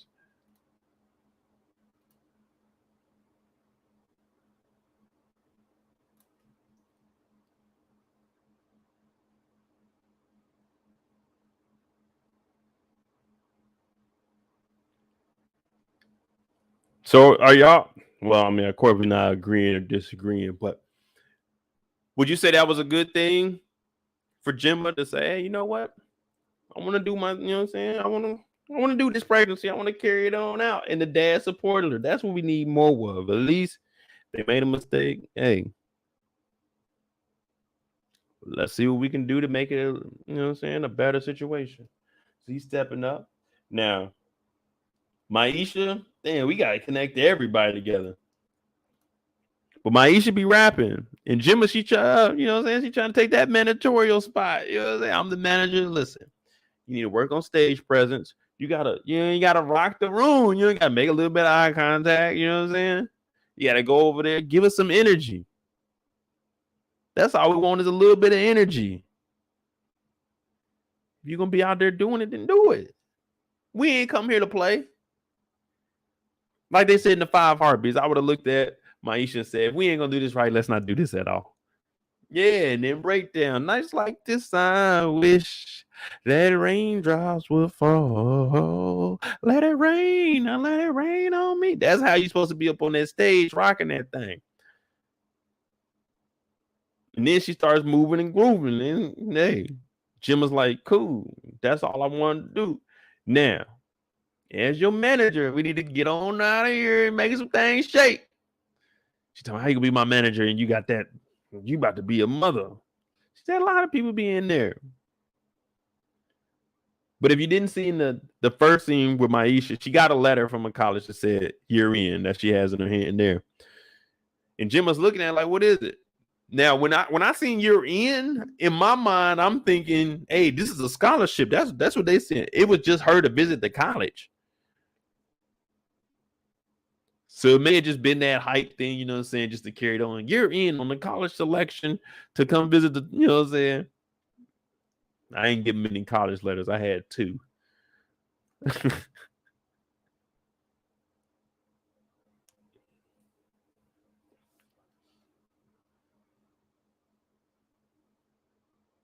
What was next from Gemma? So they got this, and we got to get ready for this show.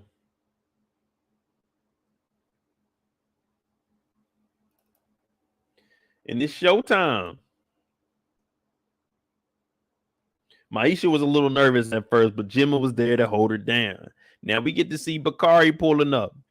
Him and Papa and Bakari out here wilding out with security and the nigga behind him. This security didn't do no kinds of pat downs. None of that. Security just said it's $20 and you ain't got on the right shoes. This nigga gets into it with the nigga behind him because he was laughing because you didn't have on the right shoes or $20. So you were mad at this gentleman because you were wrong. Security did no pat downs. This nigga Bakari got in here with the whole thing on him. Bakari came in this motherfucker strapped up, and in the middle of a performance, that nigga turned around and said, oh, I'll be right back. This nigga Bakari is a menace. This nigga Bakari is the same exact character off of Tommy, Book 4 Force. The same character, Marshall and Bakari. 2 niggas, young niggas with guns. Don't care where they at. They want to rob. They want to steal. They want to shoot. Now, he walks up and he sees Lene, though. I know we supposed to be talking about Jimmy, but this gonna all tie in. I got you. He walks up and sees Lene. He's like, oh, my goodness. Whew. I like your braids. She said, thank you, I guess. I like your braids. This nigga Bakari turned, hey, he went from the hardest nigga in the streets to, I like your braids. Yeah, Lene softened you up, nigga. Yeah. But Papa told him, he said, hey, man, she ain't your type. She ain't gonna want to talk to you, man. She ain't gonna want to talk to you. Gemma came out like, yeah, we've been practicing all week. Gemma, what you been practicing? You ain't did nothing but told her to get more stage presence. What do you mean we've been practicing all week? She wrote the lyrics earlier that day. She wrote a whole song, performed the song for the first time. What do you mean you've been practicing? We just seen her write this verse today. This isn't an old verse. This is a verse she was writing today while she was listening to the music. What do you mean we've been practicing? She only getting one song. Maisha is not about to perform 3-4 songs. Not up in here, she ain't. You get one song, ma'am. Everyone gets one song, 4 minutes. That's all you get. Gemma talking about, girl, we've been practicing all week. We ain't been doing shit. I've been practicing. I've been writing the lyrics. I had to get the beats. You only got me one show booked this week? I need at least 3 talent shows. But security didn't pat nobody down. And it's time for Maisha to perform. She on there. We like, oh, the girl's spitting them. She's spitting them flows, y'all. Spitting them flows. Everybody out there. Bakari already said, even if she got famous, he wouldn't want her autograph. I feel him. What else, Shakara? They up there. Everybody hype. Papa talking about she's not a star now, but one day she might be. She did diss Papa on a song. The last time we heard her rap in the crowd, she dissed Papa. Said, I don't want no church boy. I want a strong man.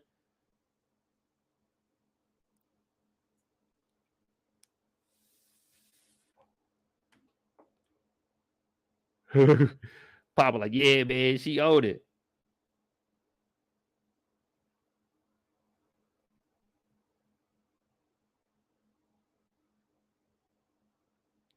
She up there spitting, everybody liking it. But out of nowhere, when you look at Bakari's face, out of everybody's face, Bakari, he looking, talking about, like, nigga. Just in the middle of the performance, Lene smiling, Gemma smiling, Papa smiling. And watch Bakari. He's still upset. So I don't know if he's upset with security because security told him that, hey man, it's $20 and you ain't got the right shoes on, or he was upset with the nigga that was laughing. Because when the fight breaks out, he goes over and pushes the security. And then this nigga is sitting here like he part of security, like, man, what are you doing, man? So Jabari was already wilding out. Jabari was wilding. This nigga came in here with a pistol. First of all, we going to the video game, man. It ain't even like that in there, bro. Ain't no static in there. We all going in there playing the game. It's really like this is one of the cool, chill places in Chicago. But not now. Not now. Some nigga had to bring a gun in here. This nigga went and pushed the security guard, got into it with this dude. This nigga tried to shoot the security guard. Look at this. He fighting security. This dude sitting here looking like, what's going on here? Security threw a punch. This nigga Bakari went straight to the gun. Look, he about to shoot the security guard. You about to shoot the security guard because you went over there and got upset and pushed this nigga for doing his job, trying to prevent niggas from, like you, from coming in here. Oh, he probably couldn't pat down because they minors. You got to have someone there to consent for that.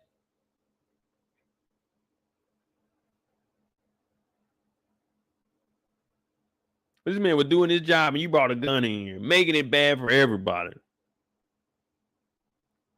And this nigga looking around, looking like, what am I supposed to do? Hey man, you gotta go and you gotta get rid of that gun. But in the process, Gemma fell down. And it was getting ugly in there, people. People were trampling her, running on her back. She talking about, turn me over. You gotta always be prepared when you're in a large crowd like that, man. Anything you gotta be able to move. You gotta know where you at. You don't ever want to be in the front of nothing anyway. You just chill off on the side or in the back. But they didn't ran over our girl Gemma, put her in the hospital, man. They had to bring the ambulance out. Thanks a lot, Bakari.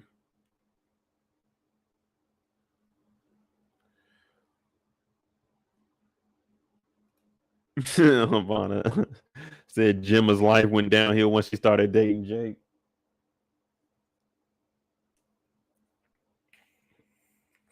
It sounds like real love to me.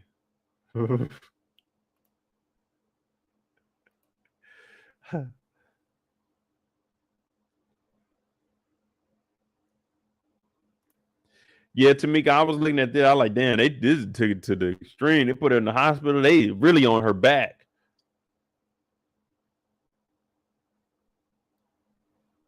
But now everybody finds out that she was pregnant. And even Papa was like, pregnant? Maisha talking about Bakari and shot the gun off. Knowing good and damn well that Papa pulled up with Bakari. You should have just said it was a shooting in there. Now Papa just lost his best friend. Got dissed on the track by his ex-girlfriend. Damn, Papa. And I was the only person saying don't take any advice from Papa. Everyone laughed and everyone said, no, Papa's a good kid. And look at him. Everything he did messed up. Don't take advice from Papa. Do exactly the opposite of Papa, people. But they go in there and they talk to Gemma.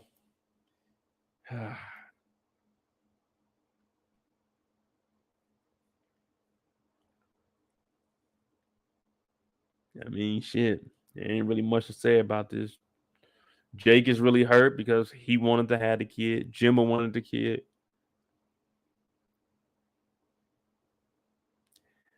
Like I said, there ain't much to say here. Dad's hurt. You know, I mean,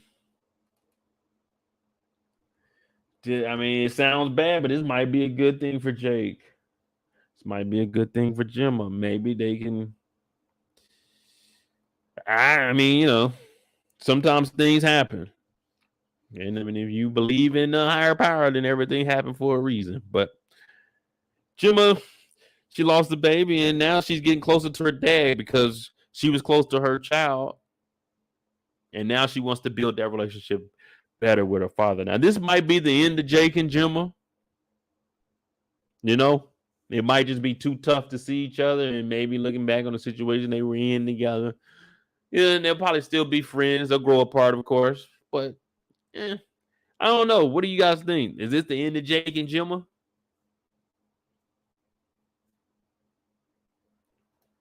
OT, I would have been so happy if I was Jake. And 3 jobs, you know who is happy? Victor. I don't know, man. I know Victor is happy. Victor is one person that's going to be like legit. Okay, good. You know what I'm saying? Because it helps out my image and there's less I got to worry about. But shit, I don't know, man. I mean, if I was Jake at that age, see, I ain't never been in that situation, so I ain't gonna speak on it. But I'm just saying I wouldn't have no kid at that age. Shit. Fuck all that.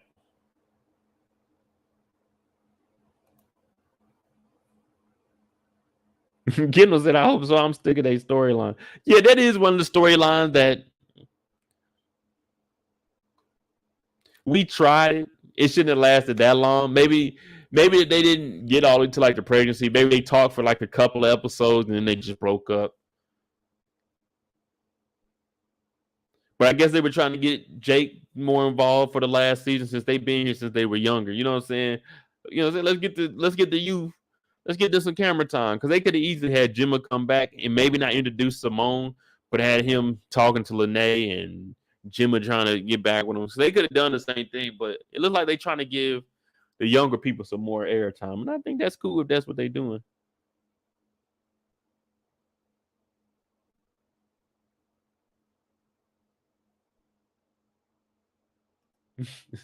They're gonna be like Kiesha stressed out, dog. I'm telling you, man.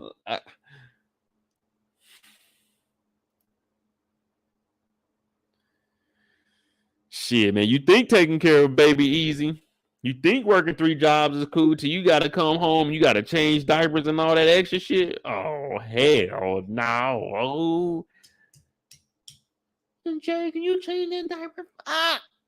Gotta smell this little nigga stinking. No, sir, not me. Not me. My oldest nephew was born when I was 11. So I was about 15. I like, yeah, 14, 15. Watching them like 3 or 4. Like, damn.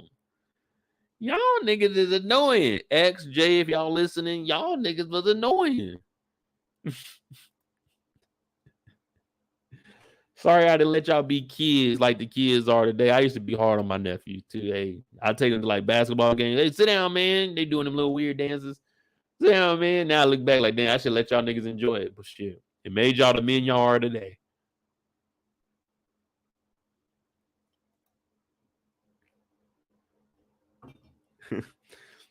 OT said and be supportive. Man, when I tell you, OT, I know exactly what you're talking about. Like right now, I'm just drinking a little bit, enjoying being on here because we rounded up on 2 hours. So make sure you hit that like button, hit that subscribe button. But yeah, man. Like if I had to stop in between this, go get baby, feed the baby. Like, damn, man. Hey, little nigga, you taking away from my personal time.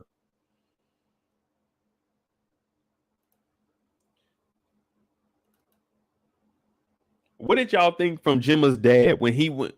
Like they gave us an actual scene of him just going in the room and like actually thinking.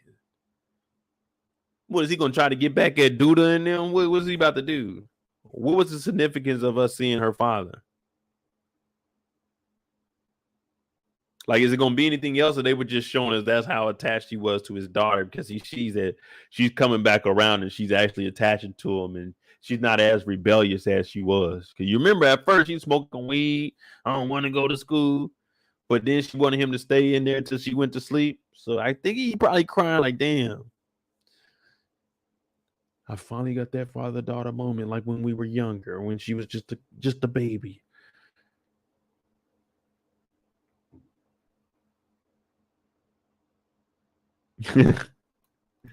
Nick said each and every day, the idea of not having kids gets more and more appealing. Let me tell y'all something. I went to sleep last night. I didn't watch this episode till maybe 2 or 3 hours before we got on here. Man, I went to sleep, woke up, went and got me a haircut, so I'm gonna grab a little bit of drink, go back to the house and chill. I didn't have to worry about feeding nobody else, taking them somewhere. I said, damn, boy, I don't see how my parents did it with all of us.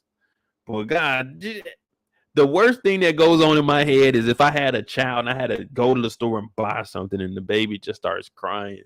Everybody's looking like, damn, man, shut that kid up. That's what everybody's thinking when a baby is crying. Like, man, come on, man, get that baby quiet, feed it or something.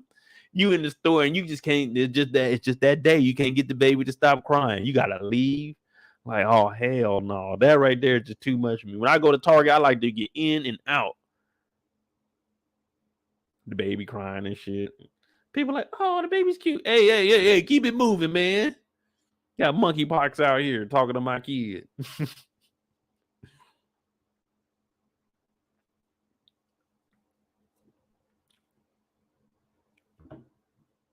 I mean, I had the thought of having kids. I had the thought of it, but I was like, man, I had to have like, I don't even know, man. I had to have a cool ass wife. Can't just have kids with anybody.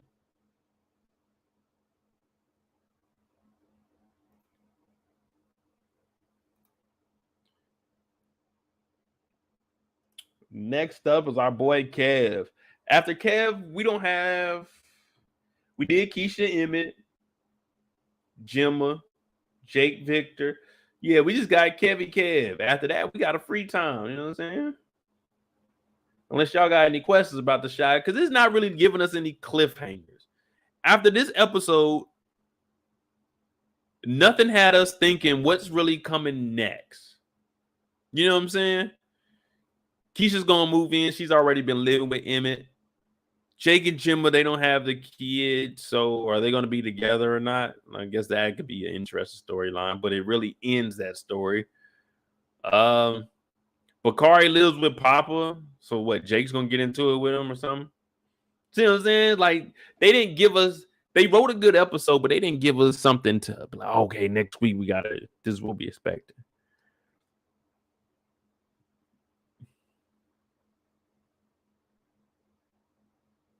Who we got? Kev. All right.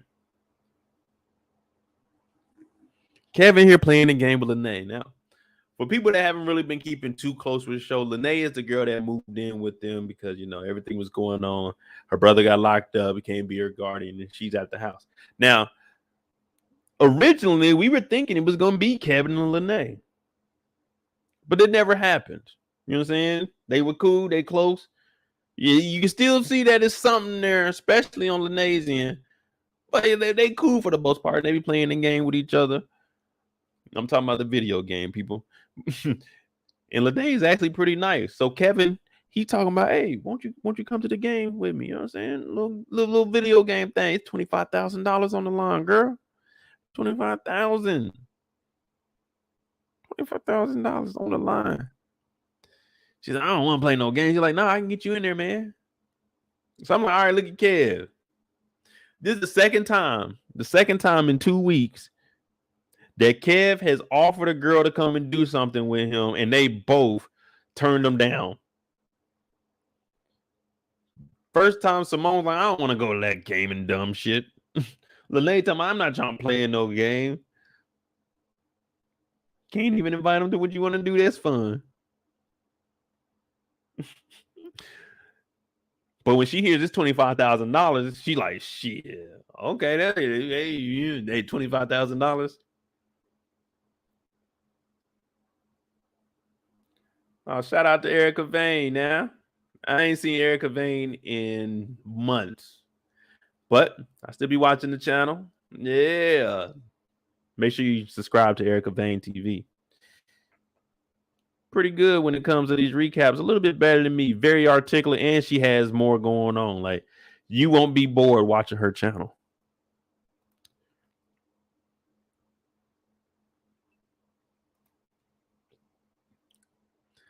But Lene's like, all right, $25,000, let's get it. But we can see that Lene is kind of like Tiff. Yeah, Lene is kind of like Tiffany. She talking about, why you always got Simone with you, even though Simone's his girlfriend? Why does it matter to you? We just friends. You know what I'm saying? We just friends. I tried to talk to you. You didn't want me. You remember that? You remember I tried to get at you back. Yeah.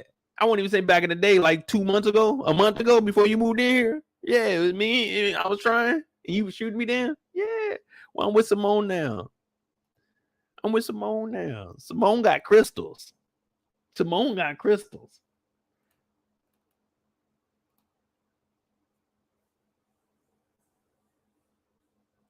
They pull up. She looking around like, damn, okay. Now, this is one thing I never got to experience. 2 girls wanting your boy Mo. Nah, that shit wasn't like that when I was in school. But they show up here and Lene's already there, so she waiting on Kev. I mean, not Lene, Simone. I'll be mixing all their name up. But Simone ain't trying to, you know what I'm saying? She ain't trying to be mean to anybody. She just supporting Kev. That's all. She being nice. But Lene is being all mean and stink and like, damn, why you doing it like that? She cool people. Simone supportive. Now, I don't believe in that horoscope stuff that they be doing, but she hating big time.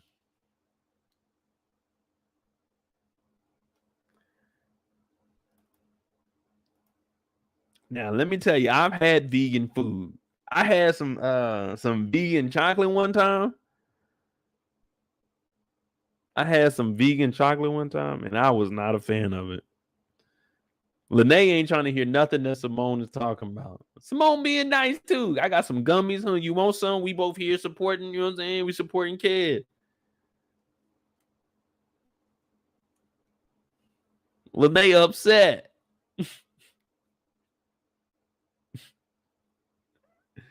Then she said, I got a vegan gummy bear.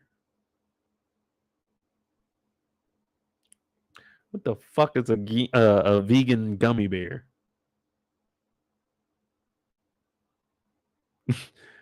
What the fuck is a vegan gummy bear? I don't want no vegan gummy bear. I want a gummy bear with artificial flavors and some sugar. That's what I want. I don't want no vegan. I don't want no healthy candy. Vegan gummy. And what am I getting out of this? It's just air.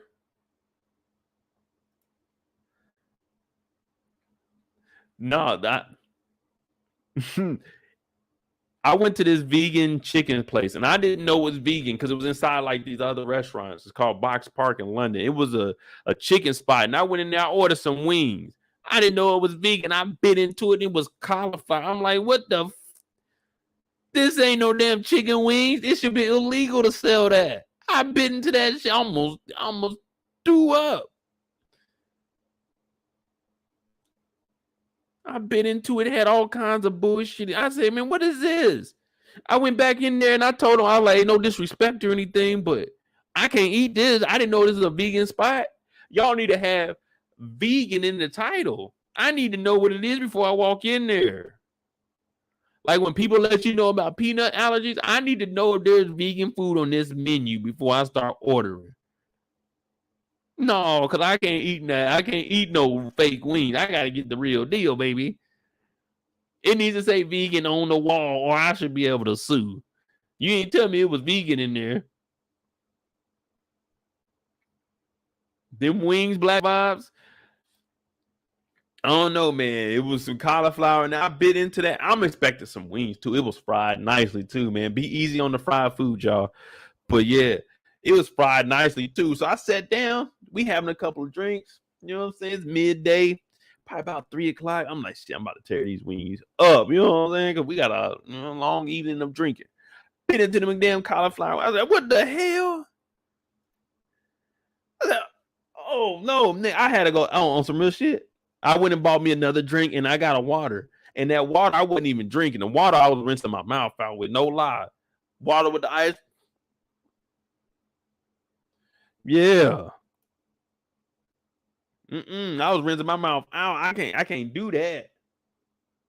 Cauliflower. I said, ain't no way.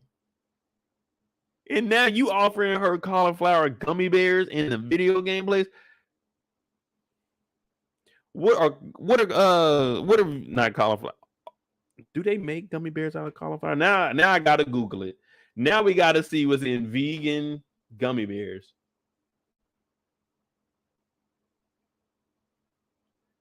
Ingredients.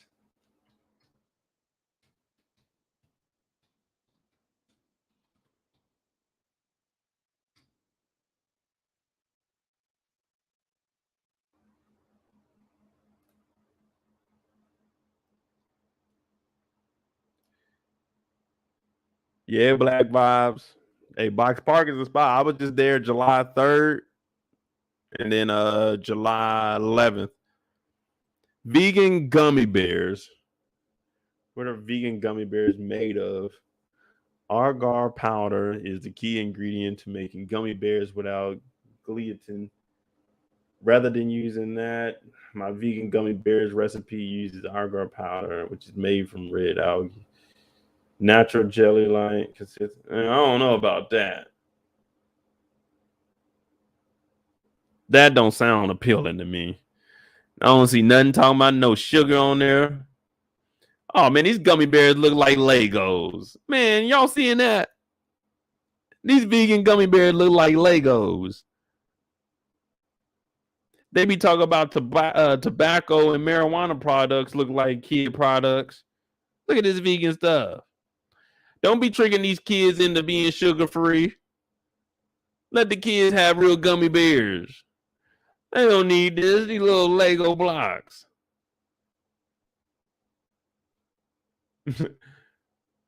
Thanks, Ma. I just got a whole handful of vegan gummy bears. You hear that, man? Them bougie kids. Hey, let me get some of them gummy bears. They're vegan. Oh, no, nigga, I'm cool on that. I don't want no vegan gummy bears, man. I'm cool, little man. Thanks, though. Vegan gummy bears. Yeah, I can't do that vegan food, man. I barely eat vegetables as is anyway.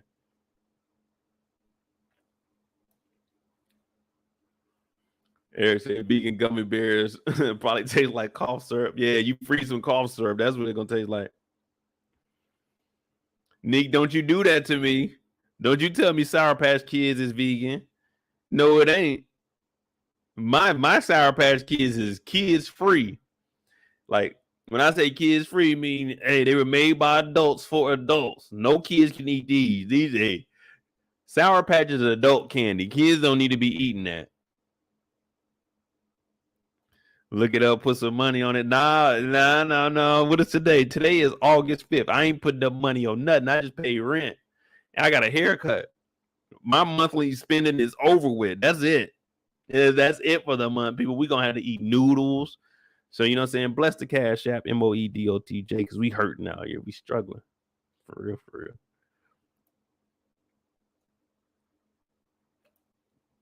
I don't want to believe Neek and Miss Cheryl saying that Sour Patch Kids is vegan, because if it is, then I'm gonna have to boycott them. I'm sorry. If Sour Patch Kids, I'm gonna do it live so y'all won't be like Mo cheating. You know, Mo ain't looking it up.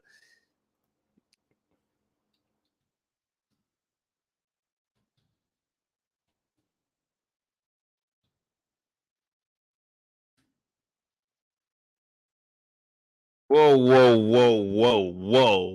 Going by the list of ingredients, Sour Patch Kids are vegan, unlike many other. That's it. I'm done. I'm done with Sour Patch. I'm done. Y'all not. When did they become vegan? They ain't always been vegan. Sour Patch Kids ain't always been vegan. Nah, I'm not gonna believe that for 1 minute. My sister put me on Sour Patch. We used to go to Blockbuster. Y'all know Blockbuster. Well, some of y'all do. Put a 1 in the chat if you know what Blockbuster is and you actually went there on Friday nights, and put a 2 if you've never been into a Blockbuster. Sour Patch Kids were in Blockbuster. The big sweet tarts were in there. Man, we used to go in there. Man, it used to be a blessing if we were able to rent a video game, and we had to be on our best behavior. If we were like, when I tell you best behavior, nigga, you had to be on your best behavior for a whole week. Like going to school, you couldn't get in no trouble. You had to have all your homework done. Like that's what I call, like, you know what I'm saying, being on your shit. We would be able to rent a video game and we both get our own bag of candy. Normally we only got to rent a video game. We were never good enough to get candy. My mom would get the big sweet tarts. So my brother was a little nasty little nigga. My mom used to chew gum. She would give it to him. He would chew it. She would suck on the sweet tarts so they get smaller. And then I was never like that. I said, Mama, nah. If I can't get my own, I don't want it. But yeah, that's the first time I had Sour Patch. My sister Tanika used to buy. Used to eat them. Mm-hmm. Now I just, boy.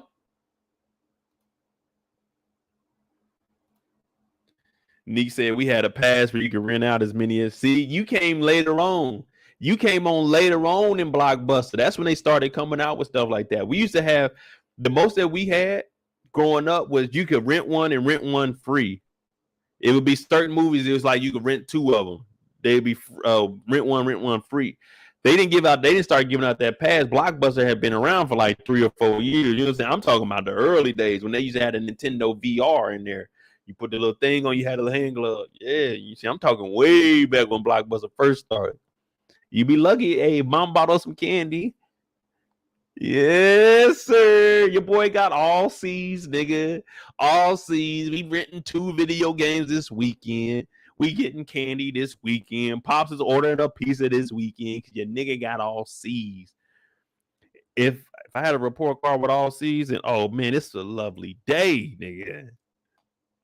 I'm talking about everybody coming over. That nigga Mo got all C's on this report card. I used to be able to invite all the friends over. My dad pull out 2, 3 grills. He'd be back there grilling. Yeah, boy.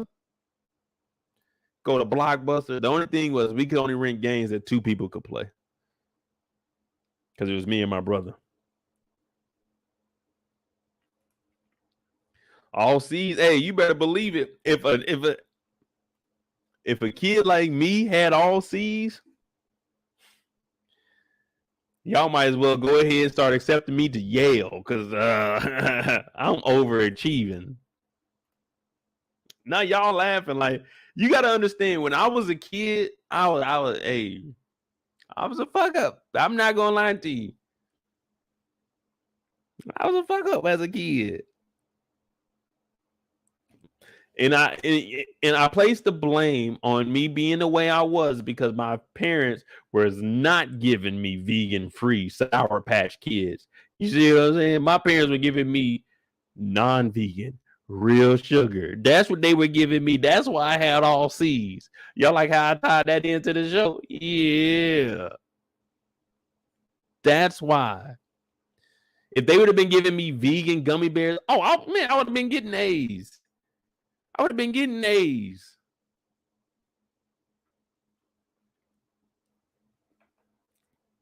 Y'all want to know a secret, though? Because y'all clowning me for my C's.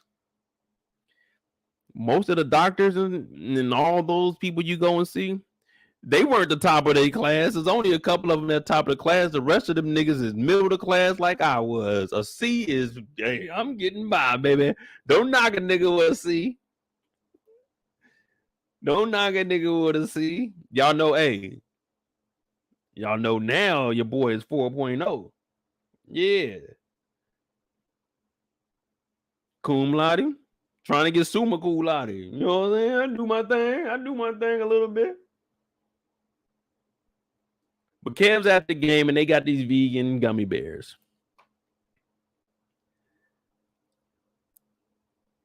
Vegan gummy bears, in which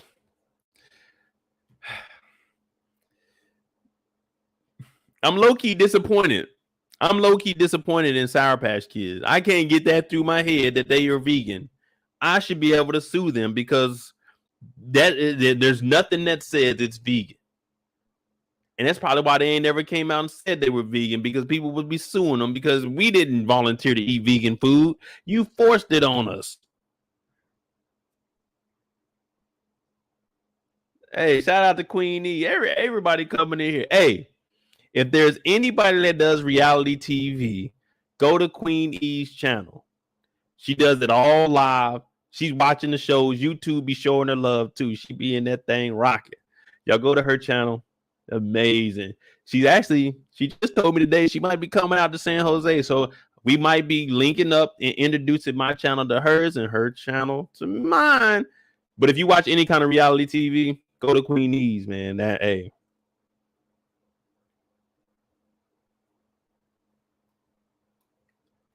Cheryl said, look at you now. 25 is not where you started. Is how you right about that. You're right about that. But hey, still got to call my mom back. You should have been feeding me vegan food. I just had a, you know what I'm saying? People always, they start researching a little bit. Yeah, man, I've been reading mine. You should have been feeding me vegan food back then, because even though you were feeding us vegetables and I hated vegetables, vegan food was actually better for you. No, there was a study done at Stanford. There were like 3 scientists or something like that. I can't really remember all the details, but yeah, if you'd have been feeding me vegan food, they said naturally I would have probably been 10 times smarter than I am. Now my mom was like, damn, I didn't know that. Now she's telling all her friends at work she let me down. Like, Mom, I was just joking. I don't know what really went on.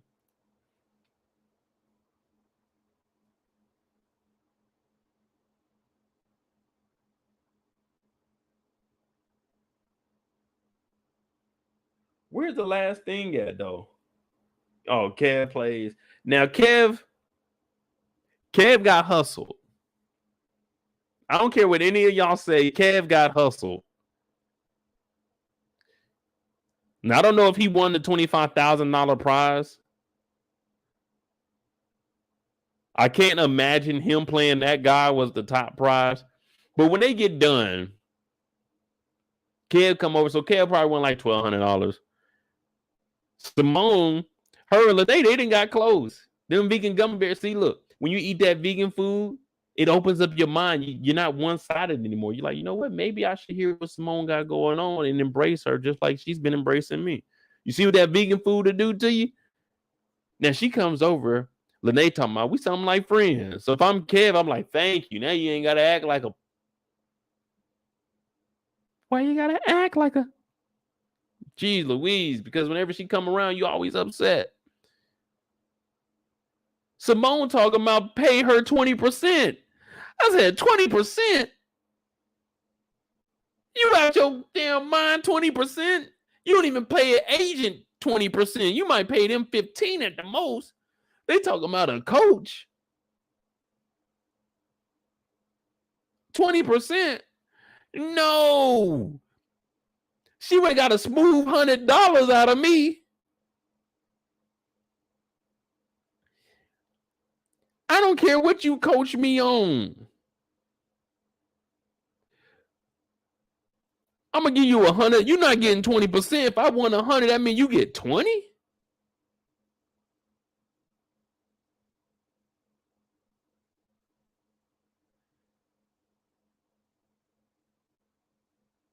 You get 20. You out your motherfucking mind.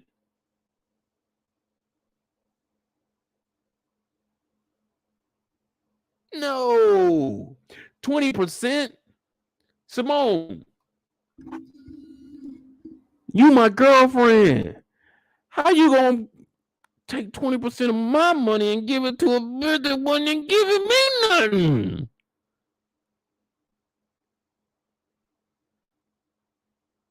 How you taking my money and giving it to somebody that she didn't want me? She live at the house. She like a sister. I make sure she's straight. If I get some food, I bring her some food. Not 20%.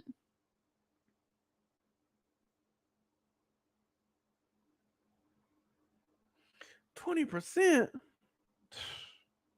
You better than me, brother, because I wouldn't have shook that hand.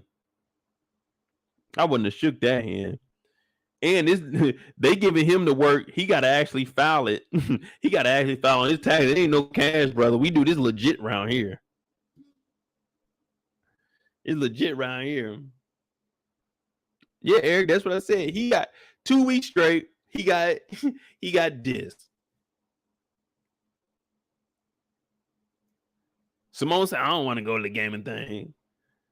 Hey, Lene, you want to come to me to gaming? I don't want to go to that. 20%. I've been helping you too. So look, you've been helping me. I've been helping you. This is what we're going to do. That 20%, we're going to do 50-50 because I've been helping you also. So I give you 10% max. I make 1,200, you get 120. We can do that. I can do 10. I can do 10.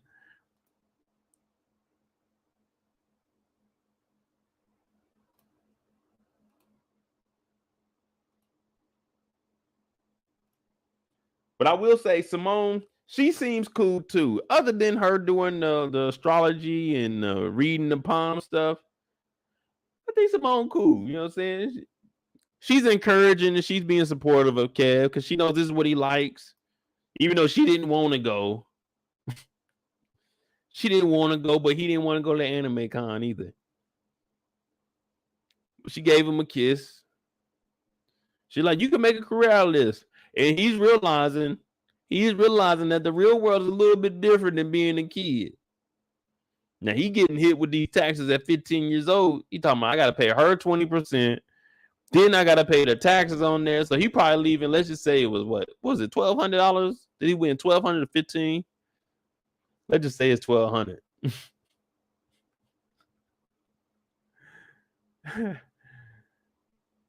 1,200 shit. Taxes out of there, and you giving her 20%, and you probably leave him about like $500 maybe.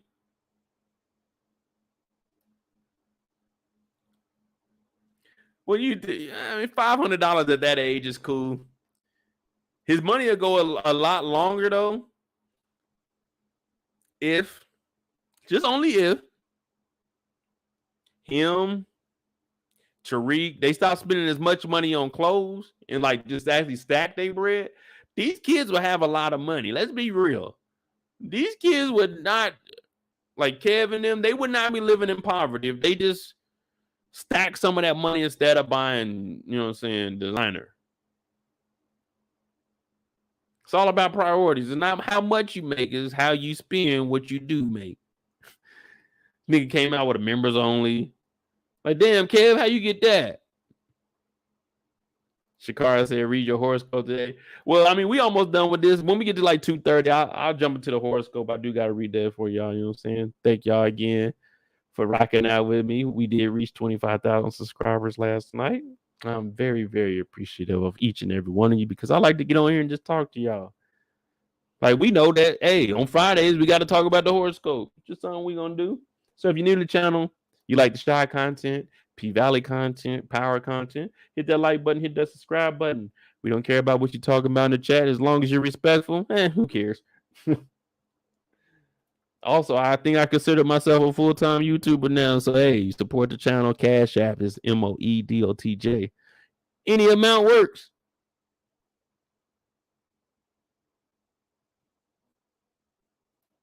But back to our boy Kev. Now, Kev, he out here. He getting the kids. He walking them home. Where my parents live, I wasn't ever able to. I wasn't going to do it anyway, but I wasn't able to walk a girl home from school. I'm trying to think when I was Kevin's age. They in high school. The first high school I went to, the hood one, I could walk home, but it wasn't walking distance. It's not something like now you look at that like, oh, that's a light walk. You know what I'm saying? But back then, you as a kid, like, damn, what about a mile and a half? Sheesh. But yeah, that school I didn't have, you know what I'm saying? I was a little fat kid too. So I wasn't walking no girl home, let alone getting no kisses. Like not sophomore, but junior year, I walked a couple girls home over to the little apartment complex and shit, but we wasn't talking about nothing serious. It wasn't no talking about a video game and paying taxes. Shit, times have changed, man. But Kev got over here and he's thinking about, man, this video game route might be the thing. Video games might be the thing.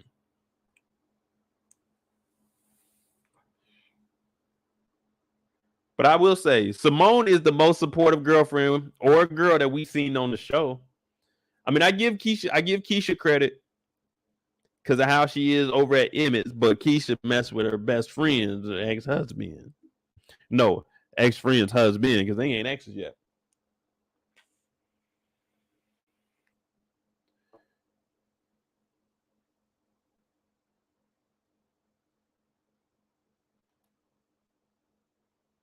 Yeah, so that's about it. What you guys think about?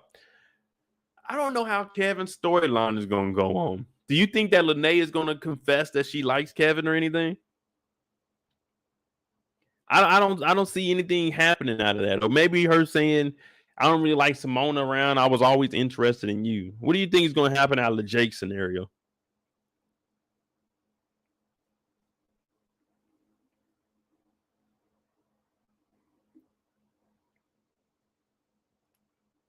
The princess said, y'all think Emmy going to fall in Tiff trap? What trap is she setting up? I'd like to answer that. I mean, I don't think, does Tiffany really have a trap? She just seems like she's jealous about everything that's going on.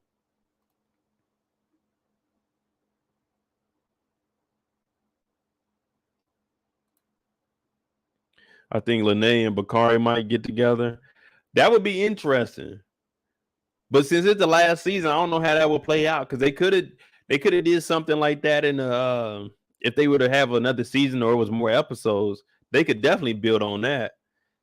Lene's over there, and then Bakari be trying to come over to hang out, and Kev has to choose to let Lene and Bakari hang out or be true to Jake. I mean, they could do something out of that, but we got to see how they're gonna do for the last 3 episodes.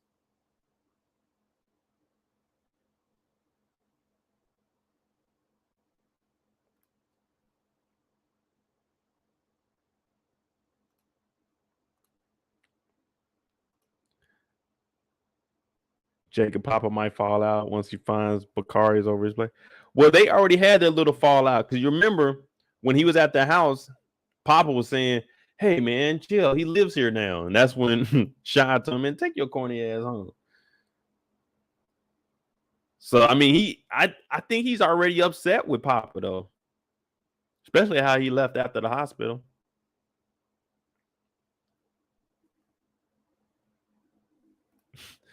Karen said, "I don't want to see another teenage love triangle." I agree. But we haven't seen Dre or Nina, so they got to build it around the kids. Because other than the kids, we seen Darnell and Jada, but they had their little storyline, and then it just seemed like it stopped, and they were focused primarily on all the youth besides Emmett and them. I put Emmett and them with the adults.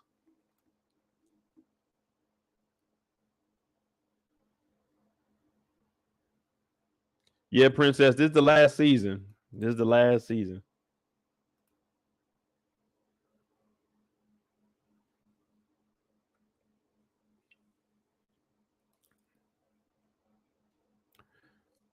Yeah, wait a Mississippi minute. Where you from, Princess Mommy? Wait a Mississippi minute.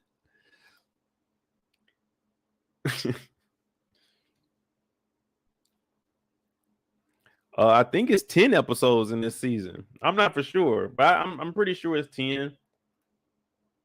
I don't see the shot doing no 15 episode.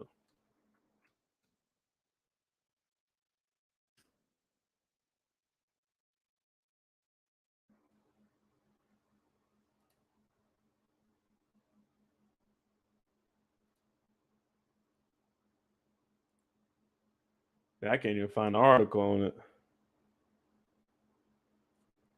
Oh, here it go.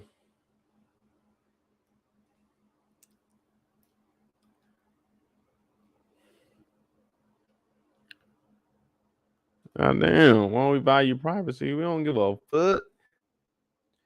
The Shy season 6 has Showtime series been canceled or renewed yet? Blah blah blah. Airing on the cable channel. Season 5 ratings. Hey man. Oh, will Showtime cancel or renew The Shy for season 6? The series has been one of the channel's most popular shows. It contains popular shows and comes from Lena Waithe.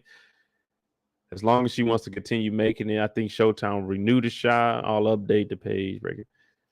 I mean, I haven't seen anything that said there was a season. I thought they said this is the last season. I don't know.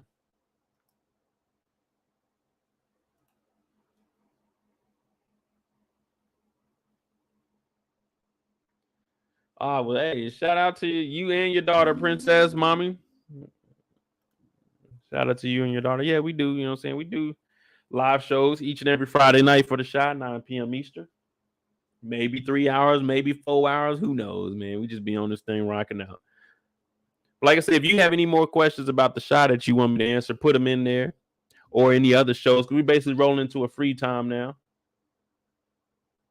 I'm still thinking about the damn Sour Patch Kids, though. That's kind of disturbing.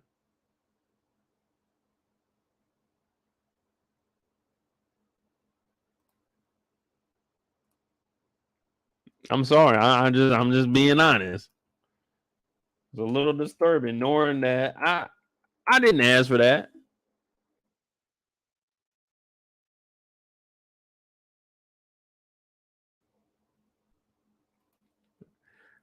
Black Bob said, if there's a season 6, I predict a lot of bodies to drop. Hey, man, whatever you predicting, I want to predict that, but I can't see that happening, man. The shot went away from catching bodies, man. It's been a while since we caught a body. Wasn't one of those season 5, was there? We passed halfway in this season. We ain't catching no bodies like that.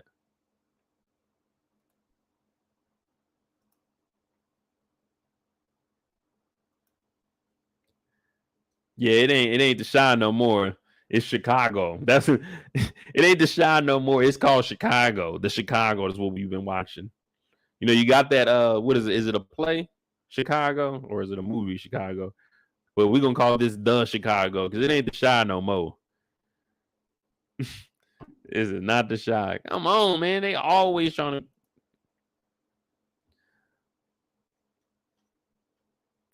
Nisa, I just cashed out you for some Sour Patch. And I ain't gonna be able to get them tonight though. I've been drinking. Let me see. I've been drinking, so I ain't gonna be doing no driving tonight.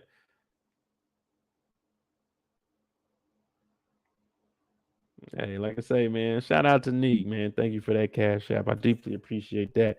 I'm gonna get some wings, and if I got something left over, I'm gonna get some Sour Patch. Cause hey, I gotta get some real food, and then I get the vegan food.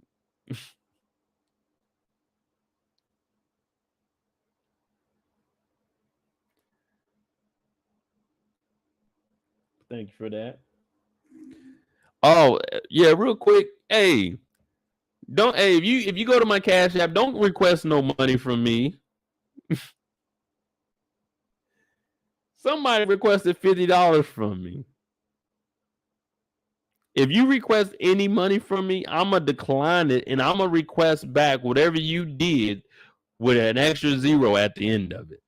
Matter of fact, I might put 2 zeros at the end of that. So don't request money from me on Cash App, please. Trying to get me while I'm asleep. I wake up with that one night. Like, hey, yo, whoa, don't do that because I will decline and request back whatever you requested with an extra zero on there. You said nobody did that to me. Nobody did that to me. Hold on. I'm about to bring it up.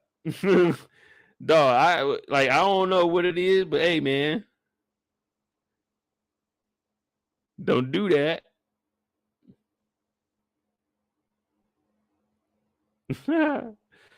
Nah, man, it's just stupid. Yeah, man. They tried to catch me this morning. Motherfucker asked me for $50.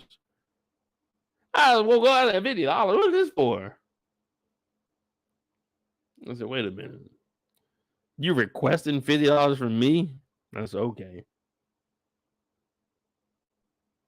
Don't do that, man.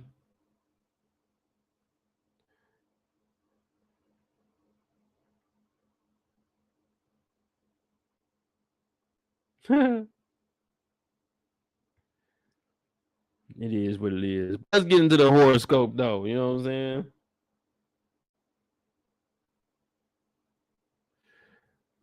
August 5th, 2022.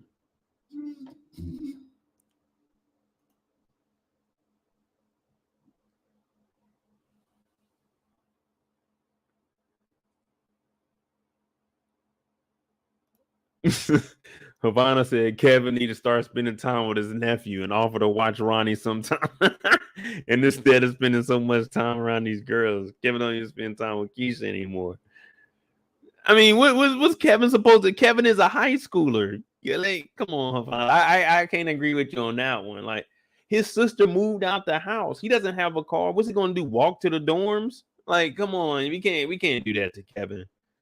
Kevin didn't have anything to do with this child, man. Kevin is just living his life. His sister moved out. There's nothing he can do, man. I can't agree with that one. And he in the game, and that's what he does with his free time. His grades are no, I can't do that one.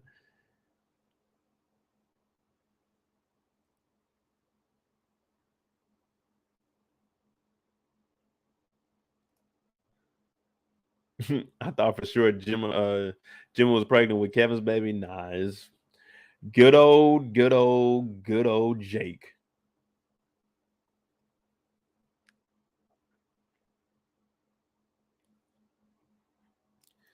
Nah, Shakar, we actually caught that. A few people had pointed it out Sunday, so we, you know what I'm saying, we broke it down a little bit more in depth.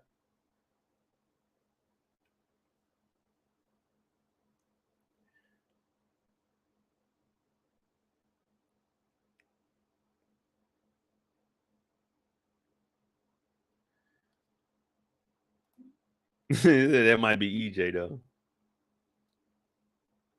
Oh shoot! Happy birthday, Neek.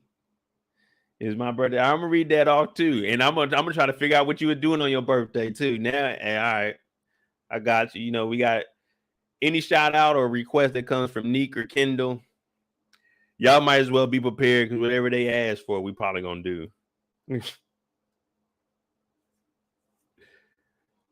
me see. You read yesterday. All right, yesterday, August 4th. All right, this is for Leos. Now, I tell y'all all the time when we read these horoscopes because the shows, hey, so anybody watching, we do the horoscope because Simone reads palms. So it's only right that we read the horoscope and we see if we can relate it to the show or not. But this is yesterday for me, not me, because my yesterday was chill. August 4th, 2022. Some older people, perhaps your parents, might be too vocal in their assessment of how you're handling the situation. Leo. So, Neat, it was your birthday yesterday. Shout out to Neat. It was her birthday. Happy birthday. Happy birthday. So, were your parents vocal yesterday? Were your parents talking about, hey, don't be going out this weekend? Nope, don't you do that. Were they too vocal in this situation that you celebrating your birthday? Because my mom, she sent me some money to buy some lottery tickets for tonight. You know what I'm saying? My mom wasn't too vocal, so I don't think that's dealing with me.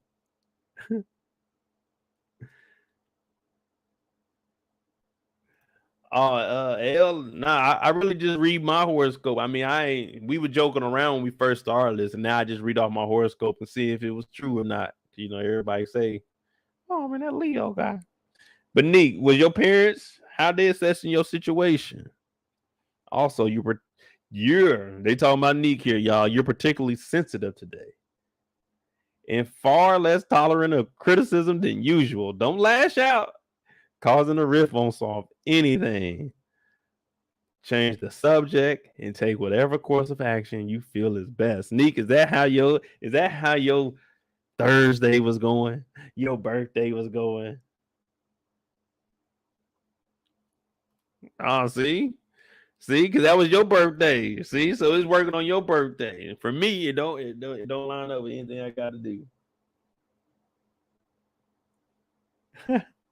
Don't lash out, Neek. Causing a riff on solve a damn thing.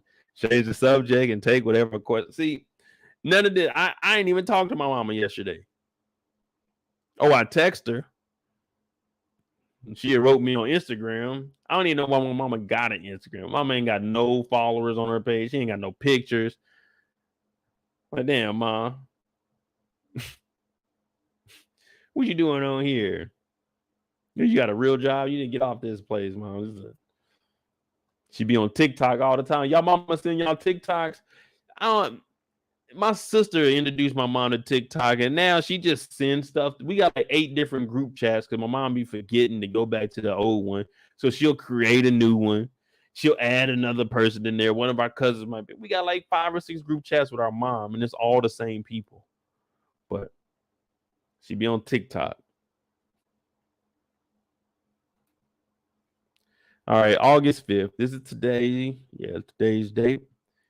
There could be some tough forces questioning your most cherished dreams, Leo. Hey, one of my cherished dreams is to make 10,000 subscribers, and we hit 25,000 subscribers. Thank you, guys. If you're new to the channel, hit that subscribe button. We headed to 50,000. It might take us a while, but guess what? We'll get there one day. If it's not today, then it might be tomorrow. And if it's not tomorrow, it might be the next week or the next month or maybe 2025, maybe 2040. Who cares? We'll be here.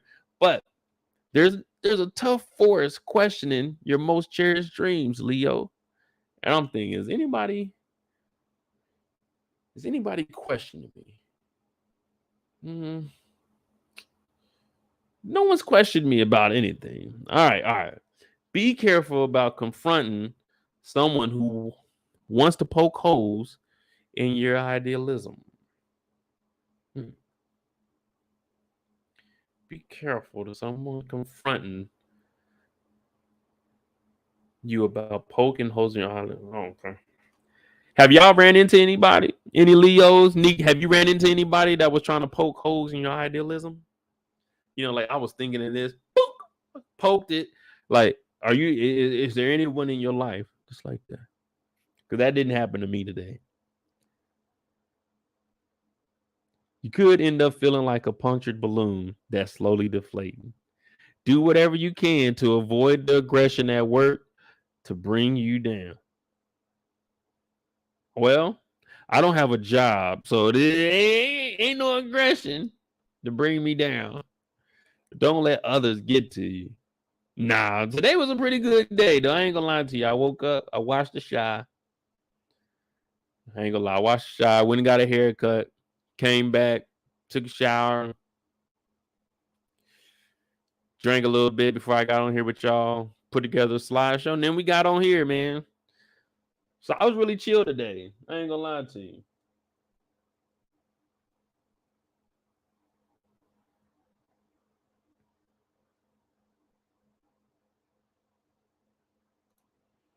Neek, is the wind cord? The wind is that that's the Wavy building, ain't it? I be staying at the Venetian. Now I ain't been there in 2-3 years now, man. Damn C19. But yeah, we always stayed at the Venetian. I wanted to stay at Dre's, but their suites ain't sweets. You know what I'm saying?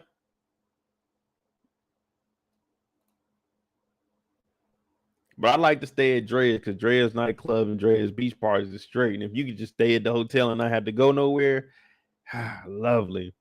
But we be staying at the Venetian. They did make their swimming pool bigger, but I ain't been since 2019.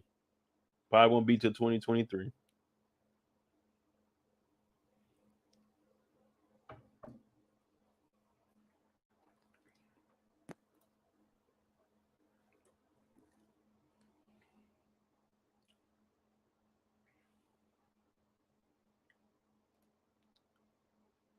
The RC. I never stayed in there.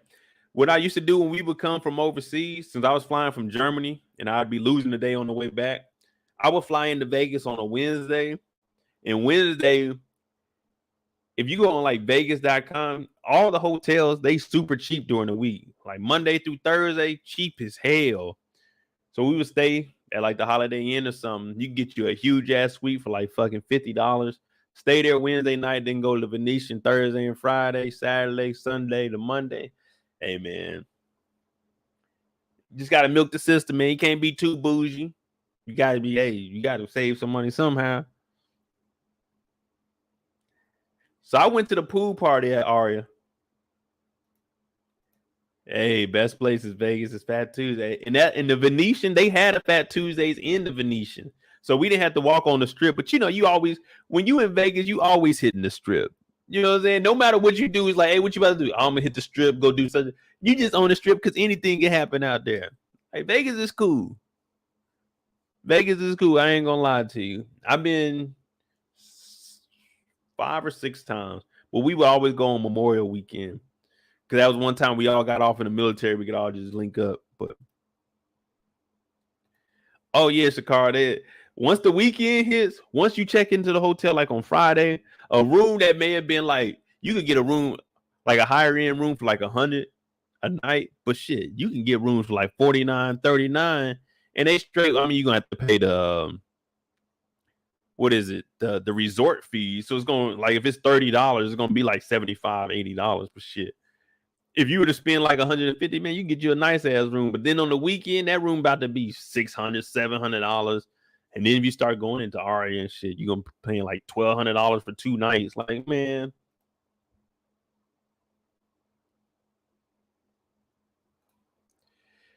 Have I noticed that there has been peace in Emmy's house since Tiffany moved out? Yeah, that's what I said. That's exactly what I was saying earlier. So you already know what it is. I was saying living with Kiesha is probably way better than living with Tiffany. Kiesha is cool. You know what I'm saying? Kiesha, you ain't gotta say nothing. She just know, hey, we need to eat. Let's cook some food. Something need to be cleaned up. You know, it's just common sense. Emmett come home, he cook. Emmett bring home some food, so she ain't gotta cook. But with Tiffany, you be arguing all damn day. Like, God damn, Tiffany, you don't even live here no more. You ain't even giving me none. Rob getting all that. And you yelling at me, but you go to Rob's house and you just chill. God damn, Tiffany.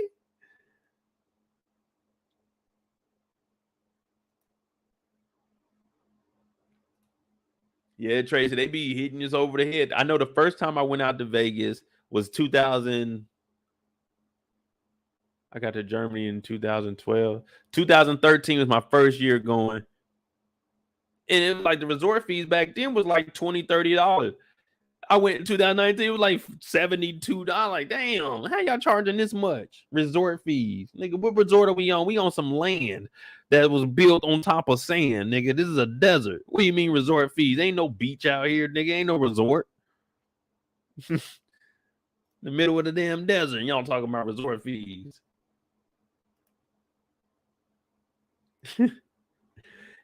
But at least experience Vegas like one time in your life. You know, it's not big like you think it is, especially New Vegas. Old Vegas is the old Vegas, like what you see on the TV shows. But like New Vegas is really just a strip. And depending on when you get as hot as a motherfucker out there, though, man. That's one city you go in there like, all right, Vegas, we about to go have fun, but it's hot as shit out there. And you always gonna see some weird shit from motherfuckers being like, you know what I'm saying, entertainers and stuff wanting to do that, trying to get you to come to the club, to the homeless people. The homeless people be out there, they're gonna be kicking it, niggas gonna be sleeping. That's one thing about Vegas. There's no in between. You get the bottom all the way up to like the richest of rich people out there. Like there's no separation. Now they did just have them floods out there. That was fucked up. I was watching. I said, damn.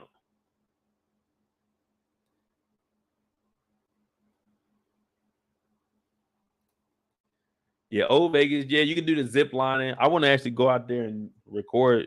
You know, what I'm saying record doing it one time, but I don't know. We'll see. Because the plan is to move out there like by the end of the year. I thought I was gonna do it around August. Shit, I just renewed my lease, man. I said, fuck it. I was lazy as hell.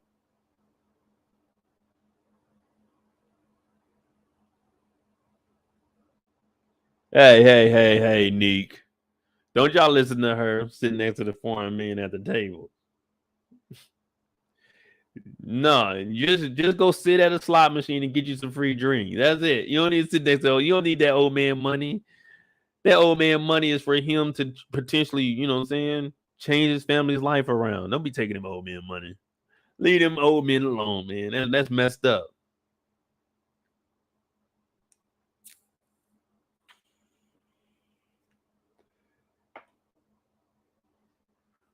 Yeah, but Vegas is straight though. And when y'all go out there, just chill. Don't be on no bullshit. It ain't worth arguing with nobody out there because everybody's drinking nonstop out there. It ain't worth it, man. Somebody get mad, fuck them. Just keep walking, man. Don't waste your time, man. Because niggas is different nowadays. White people is too, man. I don't never drive when I go to Vegas. I only drove to Vegas. I drove to Vegas one time when I lived in Phoenix. So 2019 when I went up there, I drove. But my hotel, the Venetian, shit, they give you free parking. So I just parked that. But most of the time, I either rent a car, and as soon as I get to Vegas, I drop the rental car off and go to the hotel. Or like when I fly in, I might rent a car, but I drop it off before you know what I'm saying, before I got to pay.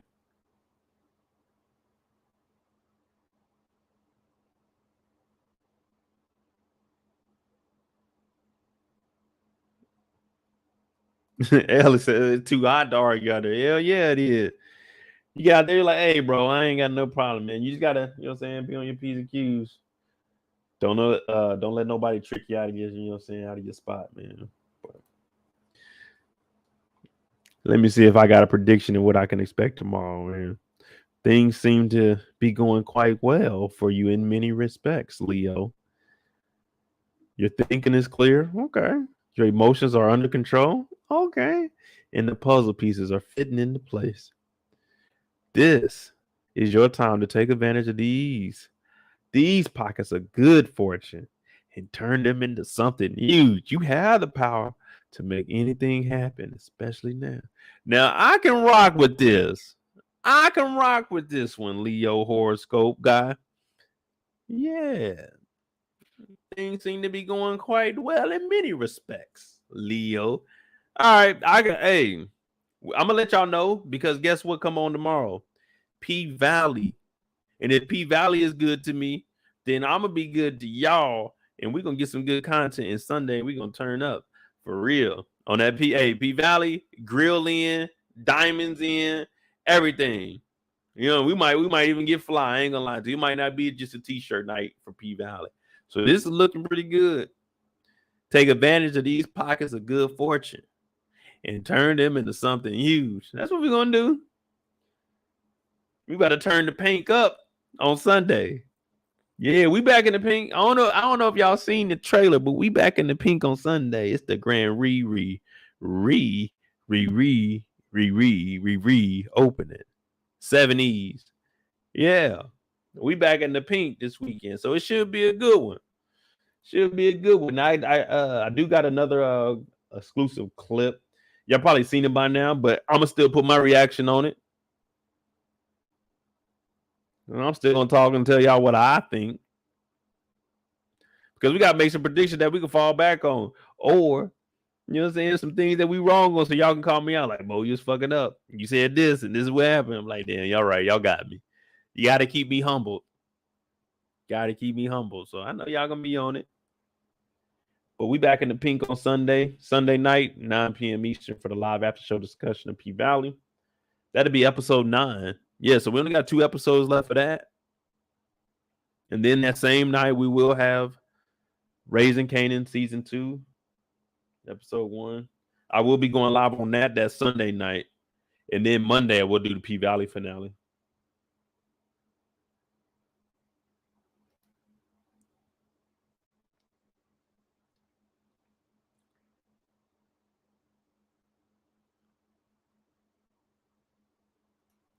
Nick said, how come when it's good, you agree, but when it's bad?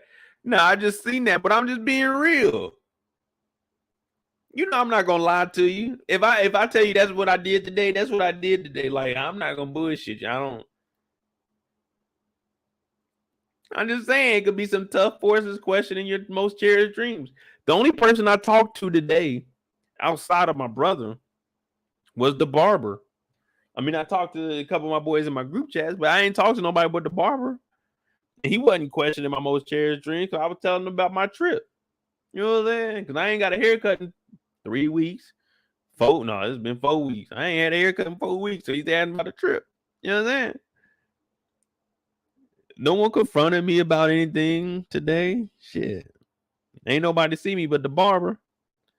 You can end up feeling like a puncture blue. Nah, man, I feel good. Y'all on here with me. Y'all rocking out. We reached a little milestone. We headed to 50,000 subscribers. So yeah, I'm not deflating. I'm actually inflating. You know what I'm saying? We getting up on there. You know what I'm saying? We making a name for ourselves, but it wouldn't be possible without y'all. So nah, ain't nobody questioning me. Because all the questions I'm getting is about the TV shows, and we trying to figure things out together. That's all we trying to do, Neek. That's all we trying to do. Do whatever you can to avoid aggression at work to bring you down. Y'all are my work. There ain't no aggression. I ain't aggressive with. I ain't aggressive. I ain't aggressive with any of y'all. Y'all my work. This is what we do. We get on here. We talk our shit. You know what I'm saying? I got a haircut for work. I got on here with y'all, and this is work. Don't let others get to you, and none of y'all got to me. You know what I'm saying? All y'all my people. We just kicking it. That's all. I mean, it's a little bit different tonight. We was on some Crown. What is it? 8:30, 9 o'clock. All right, we didn't hit 3 hours. I definitely, I always say it, but the reason I say that is because the Shy was short. When I watch these Shy episodes, when you really think about it, I can stretch out a whole scene, but when we really see it, it's maybe only 5-10 minutes of them on camera. Think about it. When we see Emmett, it was Emmett in the house with Kiesha, talking about parent-teacher conference at the home with Kiesha. So it's real short. So it's not really like too much that we can go in depth on. You know what I'm saying? They give us a lot of scenes, but they, you know what I'm saying?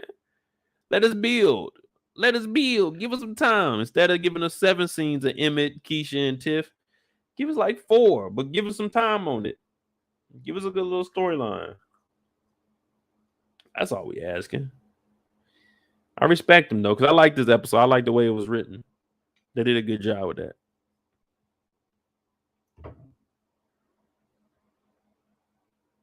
Again, I'm talking about we love you, Mo. Hey man, you got me feeling like Michael Jackson. Now we love you, Michael. We love you, Mo. Yeah, thank you. Thank you very much. I gotta know your thoughts on Brittany Griner's sentence. Hey man.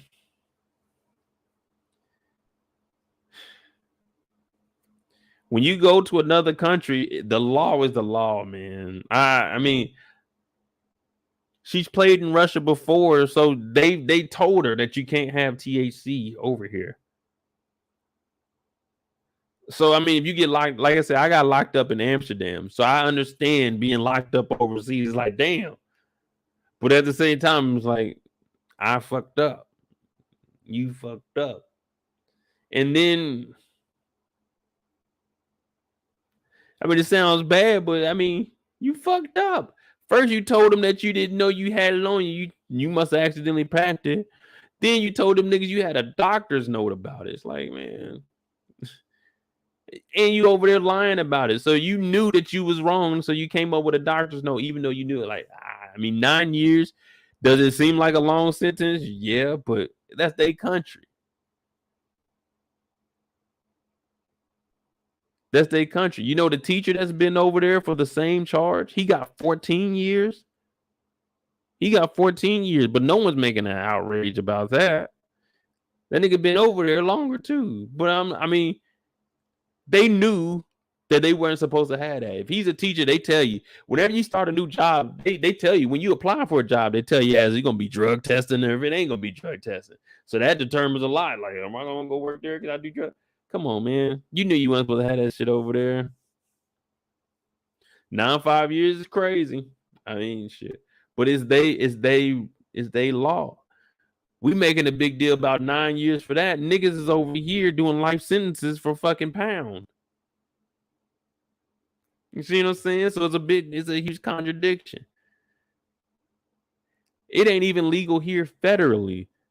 And then each state it ain't even legal. So in some states your ass is still gonna get arrested. But when you look at Montrezl Harrell, we just see Montrezl Harrell get pulled over in June for having weed. This is a basketball player, NBA player. When he got pulled over, what did everyone call him? They called him an idiot. They called him stupid. No one said, oh my God, let him out of there. He just had some weed on him. No, this nigga had weed on him. The nigga got arrested. That is what it is. You broke the law.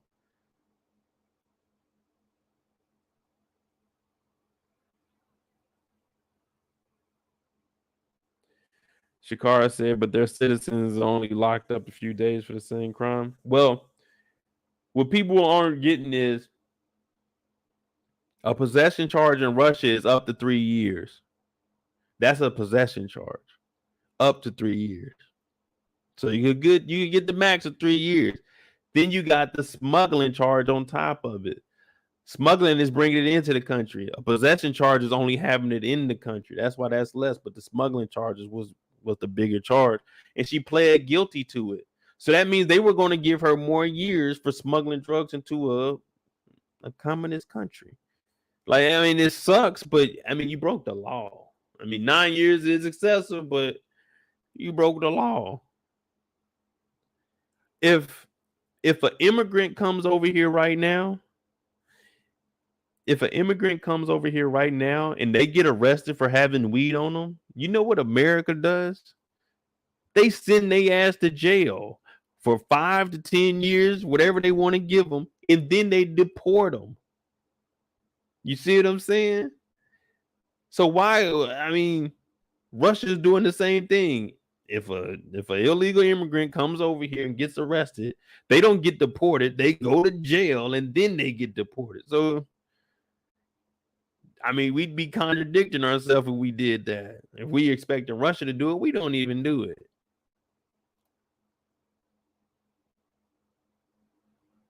But I mean, hey, I mean, maybe 4 or 5 years she'd probably get out. They'll probably release it. It's just a bad time right now, man. It's just a bad time. Russia's not going to do anything because they ain't trying to look soft. Them niggas is at a war. What they look like negotiating? Like, I mean, it is what it is. It's just the time we in. But, you know what I'm saying? I wish her the best of luck, her and her family. I mean, fucked up situation. But I tell you this, when I was locked up in Amsterdam, January 1st, 2014, I ain't hear not one motherfucker in America talk about free Mo. I ain't hear not one person get on the radio, man, free Mo. Post on Facebook, post on Instagram. Niggas went on about their day while I was locked up.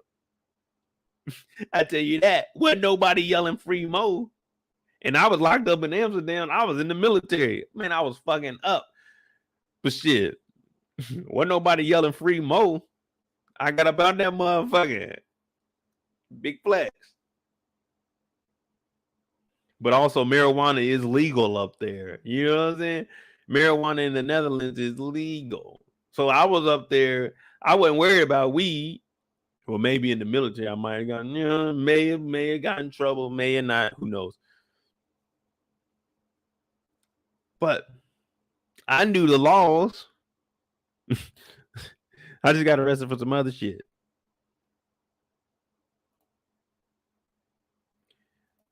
But when you really think about it, though, damn. Mercedes fucked up a $40,000 bag. She fucked up a M.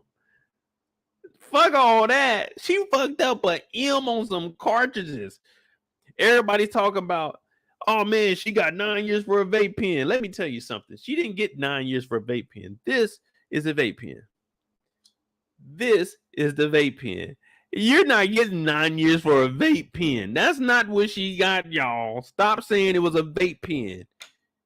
It was the THC that she got in trouble for, the cartridges. I could go anywhere in the world with this and ain't no one gonna say nothing. It's the THC that you knew was not allowed in that country. CBD, THC, none of it. No doctor's note. Come on now.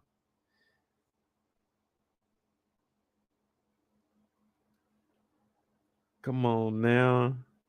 We got to look at everything and be like, wait a minute. Wait a minute. That's their law. That is what it is. We can try, but at some point, Michael Jackson told us, I'm starting with the man in the mirror. I'm asking him to change his ways. And another thing, listen, hear me out. Hear me out, y'all. If Brittany Griner had a doctor's note, she said it, not me. If she had a doctor's note, that means she's been smoking weed while playing in the WNBA while it was illegal.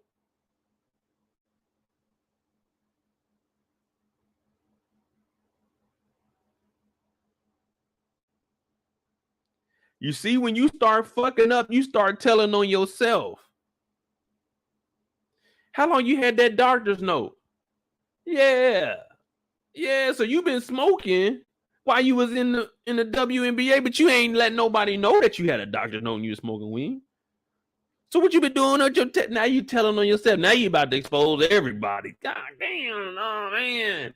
And this is what they mean. If you gonna be in the streets, then you need to be in the streets. Now, this isn't that kind of that kind of environment, but hey man, now you telling on yourself. Now you just openly admitted that you've been smoking weed while you were in the WNBA.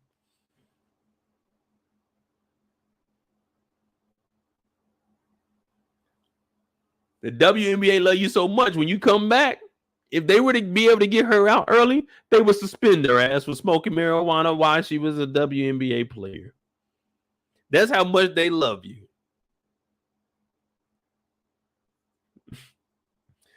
Yeah, Dr. Dixon. Yeah, Dr. Dixon, man. We did 3 hours, brother. We did 3 hours. So I mean, you can go back and watch it. The shot. I mean, it was a good episode. Right now, it's just a little free time.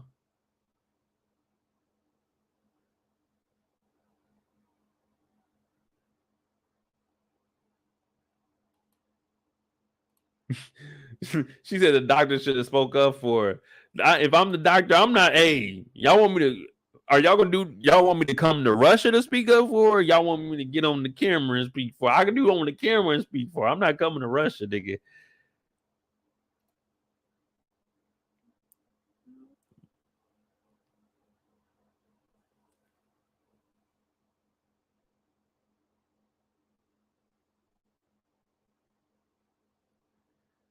Wait a minute. You said quit being rowdy in the. Hey man, when I was in the red light district, I was chilling. You know what I'm saying? It's a cool experience. The red light district ain't nothing like anything you just seen before. It's just different out there. It's crazy too. Like everything that they got going on over there in the red light district, it would not fly anywhere in America. Vegas can't even get like that. But it's different over there. People be out there with their kids. Kids be 5, 6 years old. They just in the red light district. Everybody just walking through. Tourists, everybody. No one cares out there. It's different over there. But I like, nah, I don't know about this. It looks like some white people shit.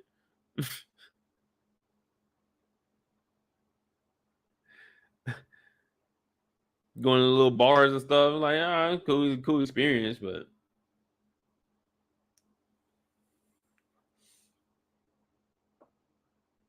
shit, I be in the motherfucking cafes. I'm trying out the. Hey, let me. Not bad, not bad.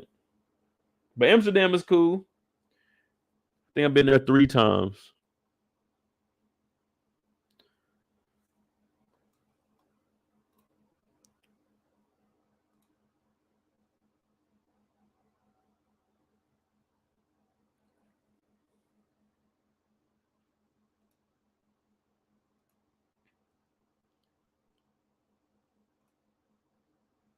Yeah, BG is a sad story. Hopefully she gets released. Yeah, I mean, that's all you can do right now. With them having a war going on, I don't see no release anytime soon because they just not trying to look weak. I mean, that's politics, it's war, just bad timing, man.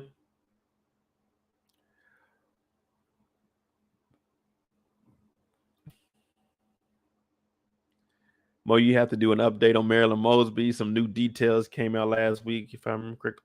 All right, I'm gonna try it out because I know they got their case September. I was gonna definitely watch their case to see what's been going on. If y'all haven't been watching, y'all know Alex Jones, the dude from InfoWars. Dog, man, they on his ass. That nigga got hit with $4 million yesterday, and then today he got to pay like another $42 million. Boy, that defamation case is just getting cracking over there. I've been watching that trial every day. That shit tight. Hey man, they lawyers good as hell. But yeah, catch yourself up on that Alex Jones shit. And that's gonna tie into January 6th. Y'all gonna be witnessing history. Y'all about to witness history with all this shit going on because Alex Jones and fucked up. His text messages got released and shit. They about to send them on over to the January 6th committee. They about to bring his ass in. These motherfuckers done fucked themselves up. This shit really like a movie. Niggas is really making moves now. Slow but surely. Chopping the tree down. Alex Jones, he been spreading lies. He was saying that the Sandy Hook massacre was fake.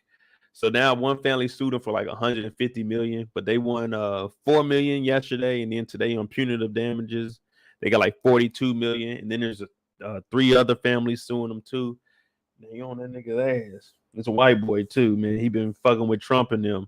And it was a text message talking about the White House sent him a text message talking about, hey man, lead a rally down to the. I'm like, damn, they about to get your ass. That's just funny to me. I be watching that shit just like, dog, these niggas is fucked up.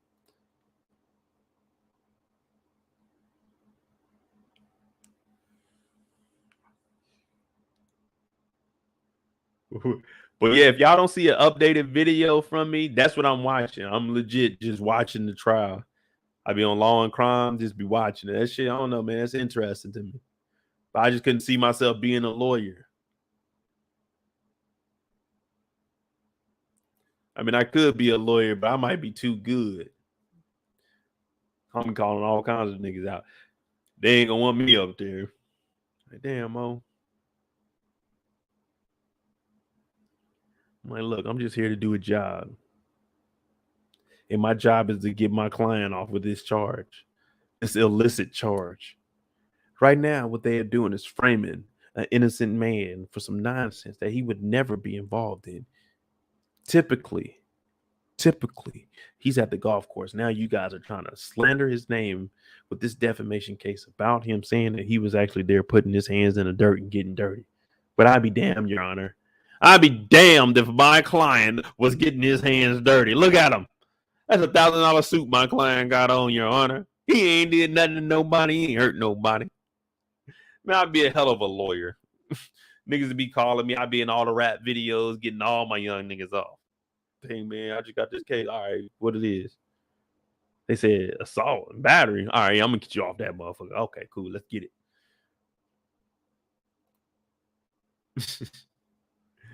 Shakara said, Mo, do a video on Alex Jones. I mean, I would be interested in doing. I had to make another channel for news like that. I mean, could I give my perspective on it? Cause I mean that shit interests me. I always watch the news now. My mom used to watch CNN a lot, so I guess it kind of grew on me. I'll be watching CNN, MSNBC. You know, everybody, oh man, you support the left. I'm like, man, I'll be watching Fox too. That shit be funny. Cause these niggas just be on there just talking. But I mean, I watch it all. And I make my own opinion from it. But yeah, I might start a little news channel. I say that, but y'all know I'd be lazy. And I mean, if I get the support, then yeah, I'd do it. I definitely do it. I mean, you know what I'm saying? That's interesting. I said I didn't want to do a sport, but I ain't really trying to talk no sports all day. I'm just trying to chill and watch it. Shit. I could do a little news channel where I talk about the shit that's going on. Just break it down so y'all can understand it easily. Not saying that y'all can't understand it the way it is. I'm just saying like I'm making that shit simple. So if I went to talk to my grandma, like, hey, grandma, listen to this. Oh damn, Mo, you good as hell. Like, thanks, grandma. Give her a kiss on the cheek. Thanks, grandma. Oh yeah, I'm Davis McLean shit. Mo McLean. That's what they're gonna be calling me, Mo McLean. Cause I'm cleaning up them checks. Yeah, I'm definitely charging 500. 500, yeah. Shoot. Depending on how power is, shoot, we might be charging Davis McLean for the powers, you know what I'm saying? For the power live, we might be charging Davis McLean. We might need $150, $200, $300. Shit, we might be asking for $500,000 just to get the live started. We date Mo McLean, Davis McLean. Yeah, we right next to each other.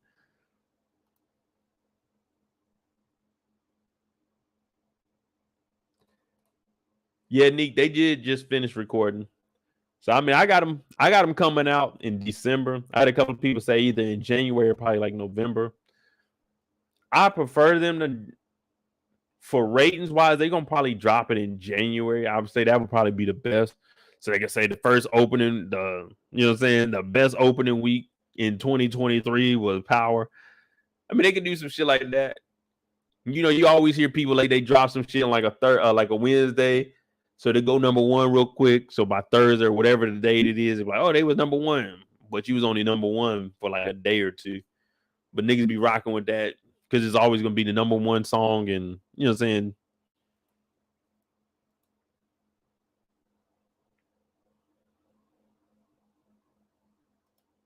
Shakar said, I think there was an update on a few people when we on this. I gotta actually look them up. I gotta see what they Jamel.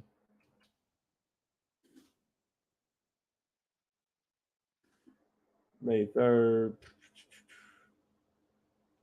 I ain't gonna lie, man. We on this city was a good. That was a good series. That was a good series, man. I gotta tell Brillo, we on this city. Hey, that could compete. We on this city was better than a couple of shows on Stars. Let's be real. Yeah,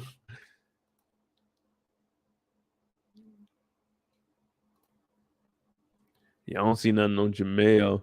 It might be Maryland. They might have some shit that was going on. I don't even remember how to spell her name.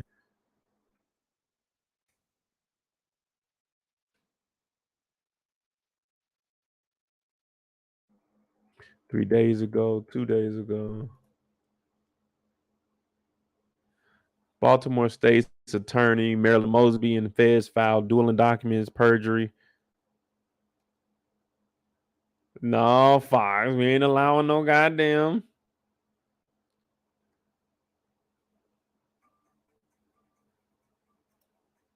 Oh no, y'all niggas are trying to stick me up.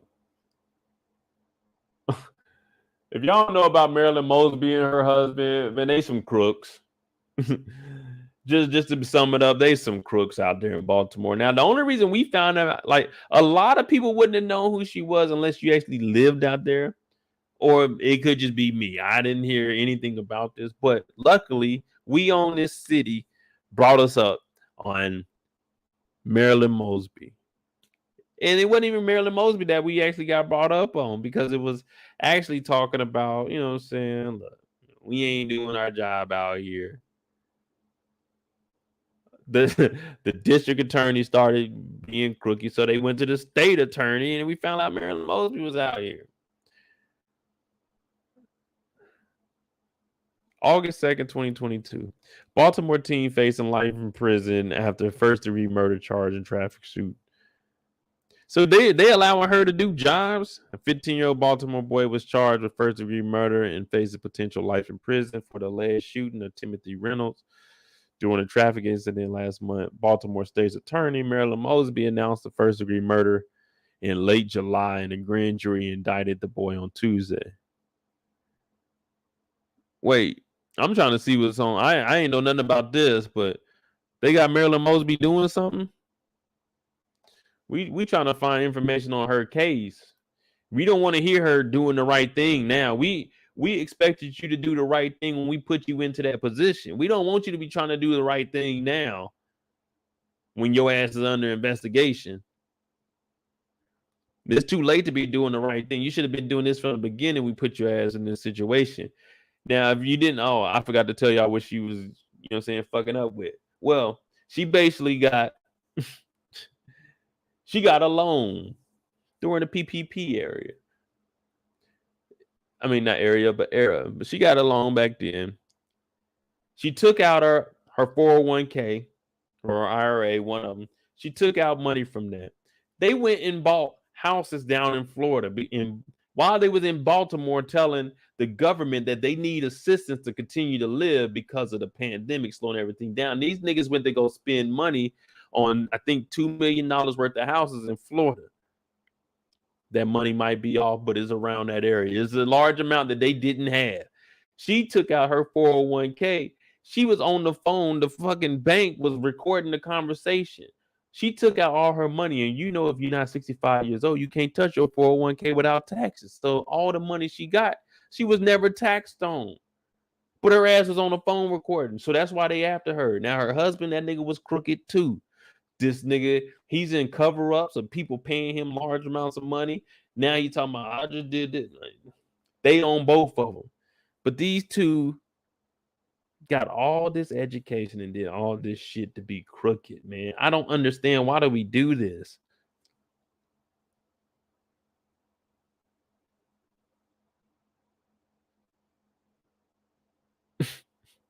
Her and her husband about to go down. They even called me and they said, Mo, we want to bring you in. We want to bring you in and we want to put you in the jury.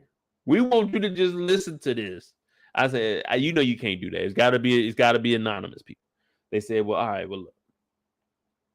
If you can just come, be an assistant, give us some direction, be an advisor over the whole, the whole thing, and just let us know what you think about it.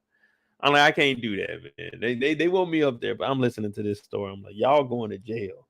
Ain't nothing we can do about it. Ain't nothing we gonna do about it. Y'all is crooked.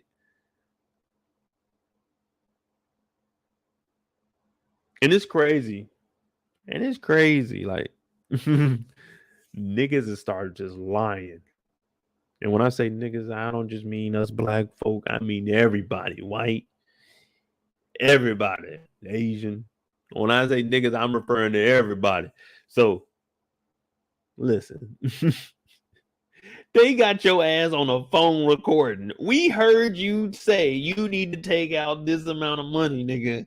You didn't pay no taxes on that shit. You're guilty, man. You're guilty. And then you bought the houses. And you had a lien, and you didn't even own them. You lied about what you had in Baltimore. It's like, come on, man. They have just too much evidence. I'm just looking at it like, come on. Stop collecting money from the community to pay for your lawyer's fee. You cheating them niggas out of their money. You know you're guilty.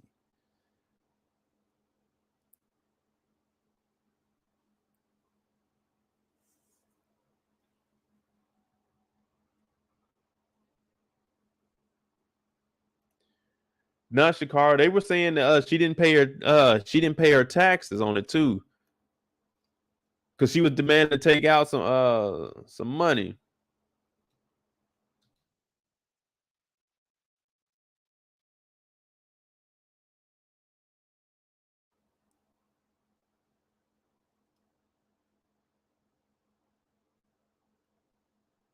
Oh, not her tax.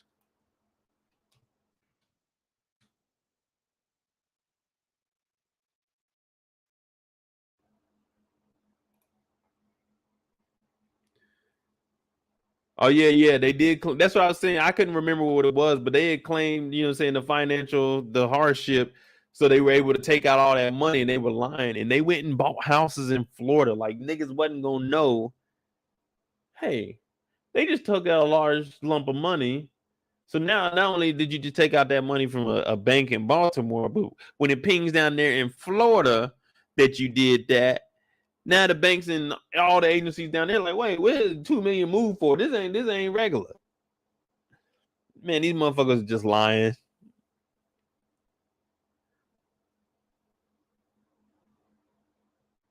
Yeah, according to the indictment, Mosby withdrew money from her 457 retirement account, once for 40,000, another for 50,000 to use as down payments on vacation homes in Florida. A person should not use the funds from their retirement plan to buy real estate, said Ernest Burley, a certified financial planner and owner of Maryland-based Burley Insurance and Financial Service. I always advise clients to save any future purchase or project instead of tapping their retirement plan. Like, come on now. How you in a financial hardship and you took out $90,000 and went and put a down payment on the houses, $2 million worth of houses? Come on, man. You know you guilty. They can physically see the money that you withdrew from your account because it has your name on it. It's a financial account, so your social is connected to it. And we're looking at it. And then we see, oh, damn, you put down 40,000 and 50,000 on two. Like, come on, man. Stop wasting your money on these lawyers and getting money from the community people. Y'all gotta, hey. When people get in situations like this and it's dealing with taxes, they were probably fucking off, more than likely. More than likely, I know we all don't like the IRS, but more than likely they were fucking off. Now it is rare. You'll see some people get fucked over by the IRS that were actually innocent, but most of them niggas be guilty. And we seen what I mean. Imagine how many niggas ain't been paying their taxes when we just found out how many niggas applied for PPP loans that were lying. You see what I'm saying? So it's always been a big thing. The IRS, they cracking down on them niggas. So the IRS, I mean, yeah, some bullshit. They don't be taxing us properly, especially the motherfucking rich motherfuckers. You know what I'm saying? I ain't up there. I'm down here with my people, and y'all niggas is whooping ass for these damn taxes, man.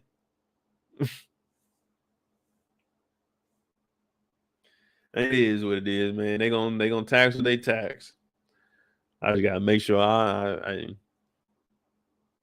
don't get caught up in that nonsense.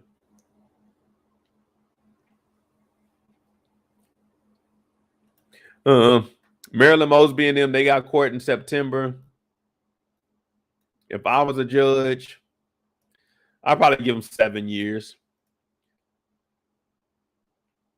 I'd probably give her like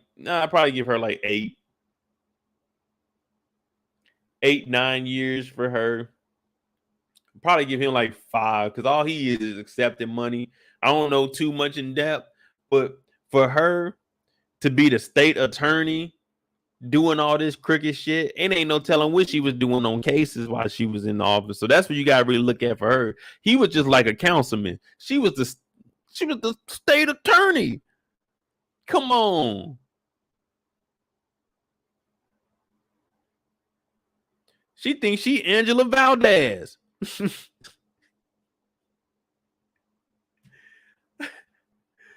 She is the real. Hey, when they when they go to jail, I don't wish jail on nobody, but we know what's gonna happen.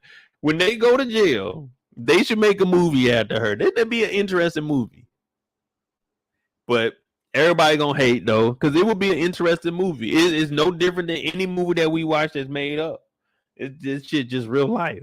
Everybody gonna be saying, "Oh man, they just want to make a film of a black woman doing bad." No, that ain't what we want to do. We wanted this story to be out so we can educate our people. Hey, let's not do this shit, man. Let's look at the people that messed up and start to realize that's not what we want to do, man. Hey, they made a mistake. And when we ain't down them or nothing, just like, damn, that's fucked up when you did that shit. Especially these two were educated.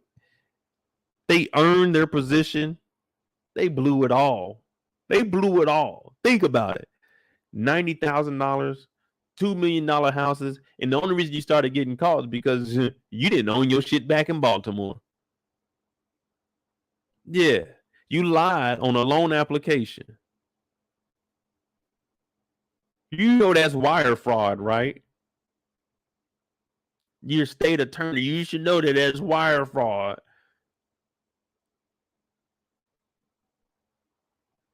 Hey, who am I? I'm just a nigga from Kansas City, Missouri, man. Living in California. But hey, this story is just makes me upset. Like, y'all work that damn hard to be this damn stupid.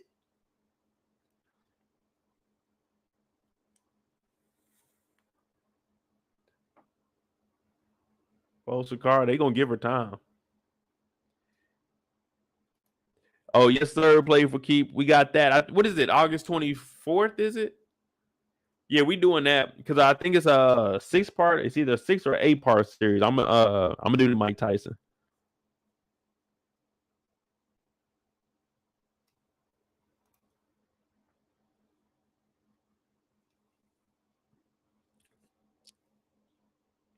They worked that hard to get to that top spot just to fuck it off.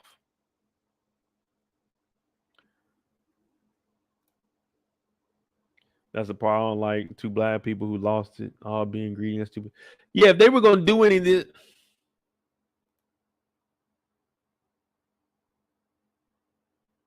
if you're gonna do any silly shit like this, don't get it in the States. Get that thing in offshore accounts. Move that money into an offshore account. So even if you go to jail, when you get out, you can still access that because the United States can't take that money.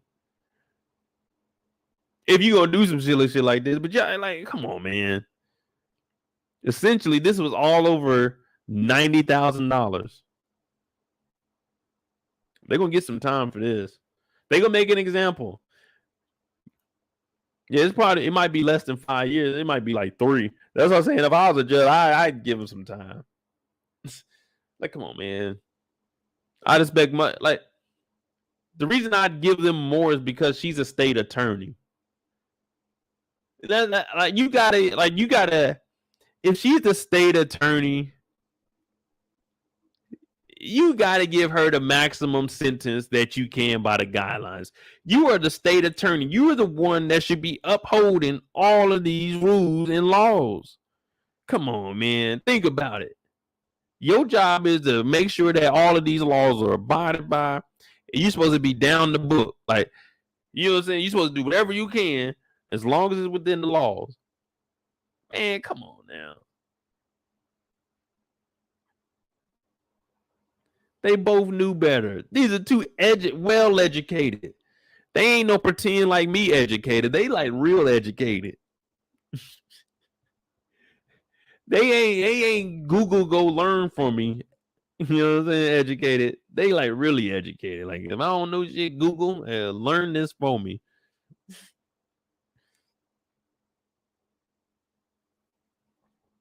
But the reason I say that is because this is the U.S. attorney. The state's not the U.S. attorney. The state's attorney, Marilyn Mosby, the one that was locking up niggas and we own this city. The one that was agreeing with putting all these brothers behind while you were doing the same crooked shit that they were doing. And it's crazy how we worked our way all the way up to her. The only reason we found out about her is because the girl up under her got arrested also. Well, and got indicted. Like, damn. Yeah, I don't wish jail on nobody, but listen, you know, they say only God can judge me. No, nigga, that judge can too. That judge can too. But hey, I mean, I just be looking at like this shit. I'm like, come on, man.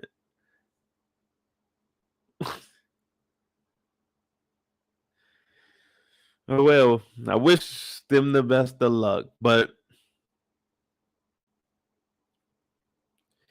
hey, man, you gonna have to sit down for it. Y'all, you just state attorney. You know all about this. You didn't put many of niggas behind bars for tax evasion. Yeah, you didn't locked up a lot of brothers. You done locked up a lot of women too. You knew better. Cause you sure know what the she sure know what to say when it was time for speeches. When it was time for Marilyn Mosby to get up there and take the podium and talk to the people. Yeah, she definitely knew right from wrong when it was time to get up on that stand. When you was in front of that camera, you knew when it was time to tell the truth and tell the whole truth. Tell the people what they wanted to hear, but behind their back, you doing all the crooked shit. Now, I didn't say this. This is what they saying. This is what the article is saying. I didn't make up none of this. I just read what I read and let y'all know that they got an audio recording of you on the phone with them taking out that money, and I heard it. That was you on there. Not snitching, because you know what I'm saying, they already proved that was her. They just got to take it to trial and see what they're gonna do. So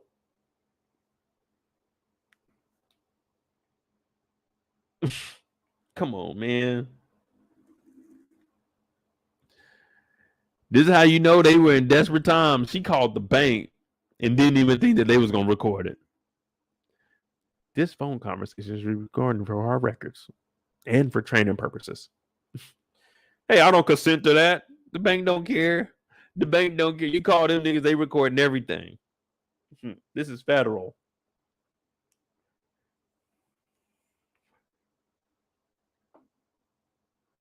We gonna see. I'll let y'all know. I think they trial is in September.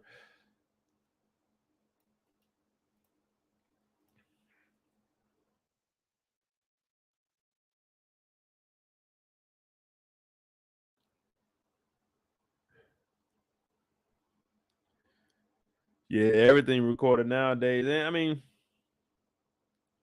I ain't gonna lie to you, that is an interesting story. But like I said, if you haven't watched, tune in, go on YouTube, CNN, they all be posting all of it on there. They all be posting on there. Fox don't be posting shit no more. Fox don't be showing Trump on there no more. They trying to separate themselves from him. They don't show goddamn Alex Jones on there because they used to support that nigga. Hey, they got this nigga Alex Jones in the court just looking terrible, man. Yeah, you gotta watch that case. That's just fucking funny. He's like, well, I don't know. You gotta watch it, man. I might do a video on it. I'm sorry.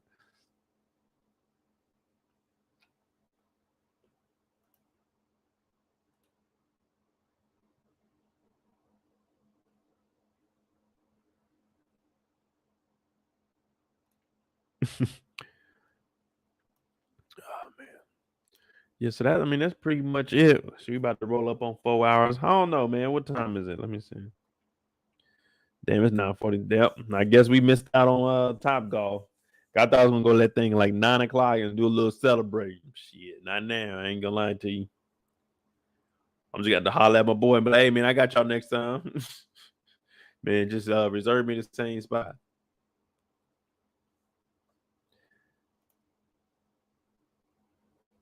It's going to be thick in here next weekend for Power. Oh yeah, man, Power should be a good live. We probably like 200, probably. I don't know, man. We're gonna see how that first weekend is, but we'll definitely be going live on Power August 14th, and then August 15th, that Monday, I will do my P Valley finale.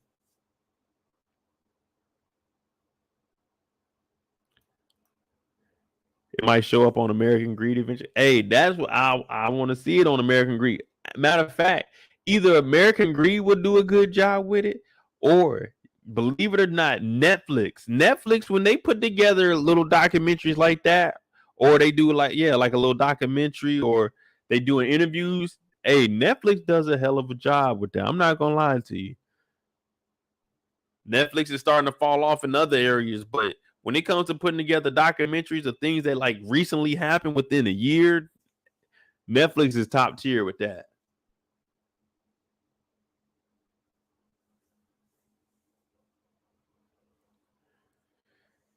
He's crazy just like the rest of the MAGA people. Yeah. I mean, it is what it is. I don't personally vote. You know what I'm saying? Last time I voted, I got screwed over, man. So I ain't voted for no president since the 2000. What was it, 8? Yeah, 2008 was the last time I voted. Yeah, I watched Rich and Shameless. Rich and Shameless is straight. I don't know, man. I can't really complain. I mean, not complain. Compare the two. Rich and Shameless, the layout is more, you know what I'm saying, more friendly and everything. With American Greed is more like, hey, this is serious. Just let's get down to it. You know what I'm saying? Like they strictly about this is what happened and this is this. For me, Richard Shameless was more, you know what I'm saying, a little more friendlier.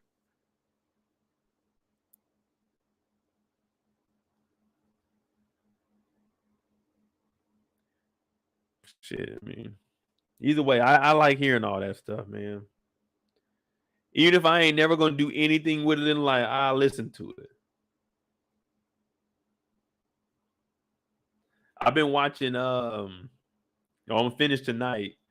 Rust to Riches. It's a car show. It's stupid, but I mean, they be doing some corny shit on there. But I mean, it's cool to watch. I just be watching that just to see what cars they make. But I'm like, man, I can't afford none of that shit.